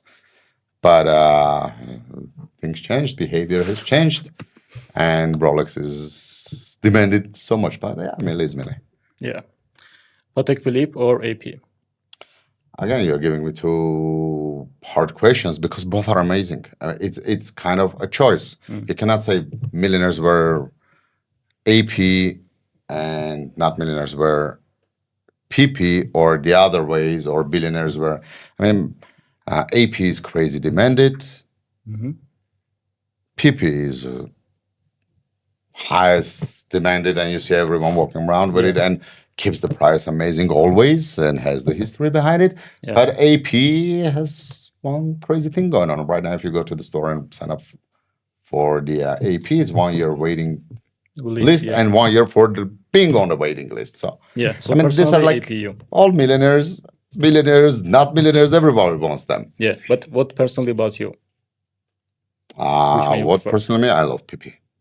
Yeah, PP. Okay. Rolex versus Omega. I'm definitely Rolex. Casio versus Apple Watch. Apple Watch. Why? Apple Watch. I mean, I am more for an Android gadgets, but I used to have an Apple stuff. Right now, I use iPhone just as a camera, and I used to have an Apple Watch. Yeah. Believe me, and I have Samsung Watch as well. Comfort and use of it, and the things that you can do with it, it's amazing because we like these are the two things, like the two groups. You either wear because of the comfort and things that you can do with it, functionality, Yeah. or you wear as a status accessory on it. So all these brandy watches, that gives a status, that gives a man presentation of some way of his, Yeah. level. So I just treating it as a gadget. Not But as a watch, Rolex, AP, PP, whoever of these guys, nowadays, technology-wise, they're like nothing worth it against Apple Watch or Samsung Watch, because functional element, watch, it has to do some function. Show the time, do some things. And Apple Watch or Samsung or any smart watch, like does 100 times more things than you do on these old watches. So this is only a watch that shows and tricks, but these guys do crazy things. Yeah. So technology-wise and modern, that's much better as to use functionality. Yeah. What about Hublot? Hublot is an old classic. It's a nice thing. I remember the times when Hublot, Breguet, Ulysse Nardin were the most popular watches. Like you were asking me, Rolex. Yeah. Rolex was like, honestly, at that time period that we were laughing because that was a watch of a grandpa. But you had these guys with the Breguet, Hublot, the Ulysse Nardin, one of my favorite watches until now. I love Ulysse Nardin with their designs, with their style, with everything. Vacheron Constantin as well. Vacheron is old money, is the one of the most beautiful watches, but they're gone. See, they were in trend. Then like Ulysse Nardin came into the market, went crazy. Have you ever seen the Genghis Khan by Ulysse Nardin? Google it. It's amazing. The watch costs more than $300,000. It's an amazing thing. Much more than that. But they came in trend. They left. Yeah. Rolex proved again that the grandpa's watch stays always there. Yeah. Okay. And the last one is about cars, car brands. So the ones that you personally like, G-Wagon or Range Rover? G-Wagon. Rolls-Royce or Bentley? Rolls-Royce. Ferrari or Lambo? I can say anything about both of them because I have never owned one of them. I have never used it for a long time to say. But to me, I know that a lot of guys driving them love the drive of Ferrari, the drive of the aggressive drive of Lambo. Like this is what I get feedback from my friend. Aggressive drive of Lambo, they feel it. Ferrari, you get this luxury in it. You feel that's two-row sport car. Ferrari is more like this. You see Italy inside.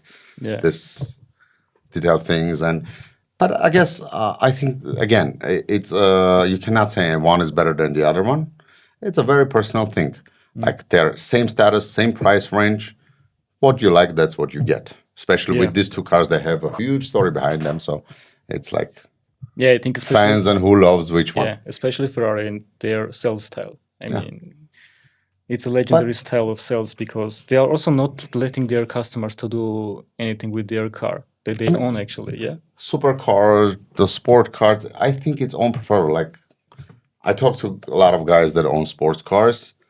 One of my friends owns amazing Porsche 911 exclusive model. When I told him why, because the Porsche keeps the same look all the time. Nothing has changed in that car. He said, bro, when I had the Ferrari, I got tired of taking it to service, damages, a lot of sensors, parts, crazy service, maintenance, payments. Lambo got the same stories. Porsche is like, you can kill it. It's amazing. And the drive is nice. I mean, any sport car has nice drive, whatever fits you. Some other friends own McLaren. Talk to him, he's going to say, oh, all this is trash. Nothing is better than the McLaren. So I'm not into those sports cars. Honestly, I was like recently in a auto shop, auto salon, like the sport cars and stuff like that. So I walked around 2 hours to choose. I like shoot some videos and send some videos. What do you think? Like get advice from someone, opinion. What do you think? This one is better or this one fits me? Like I tried for Ferraris, Porsches, and everything. So I end up from all that, like probably was like about 200 cars. I end up picking up the Rolls-Royce Spectre, which has nothing to do with the sport, but it was there. So it's what you like. Like I like it. Every guy likes those toys, but boys, they don't grow up. Their toys change. So it's us. But I mean, it doesn't matter for me if I have a Ferrari or Lambo or whatever. Same story for me. The difference for me was the Rolls Royce and the rest of these guys. But in general, I'm a BMW guy. That's the car for me. When they ask me, like a drive, feeling, controlling road, BMW is. To me, there are two types of cars in the world, BMW and the rest. Yeah. When you feel the drive. Yeah. I love BMW as well, by the way. Very nice cars. Okay. This is the end. Thank you very much for this episode as well. I really hope this is not the last one because we're going to meet many, many times. I think next one we're going to shoot in Dubai. Yeah, for sure. For sure. Thank you very much.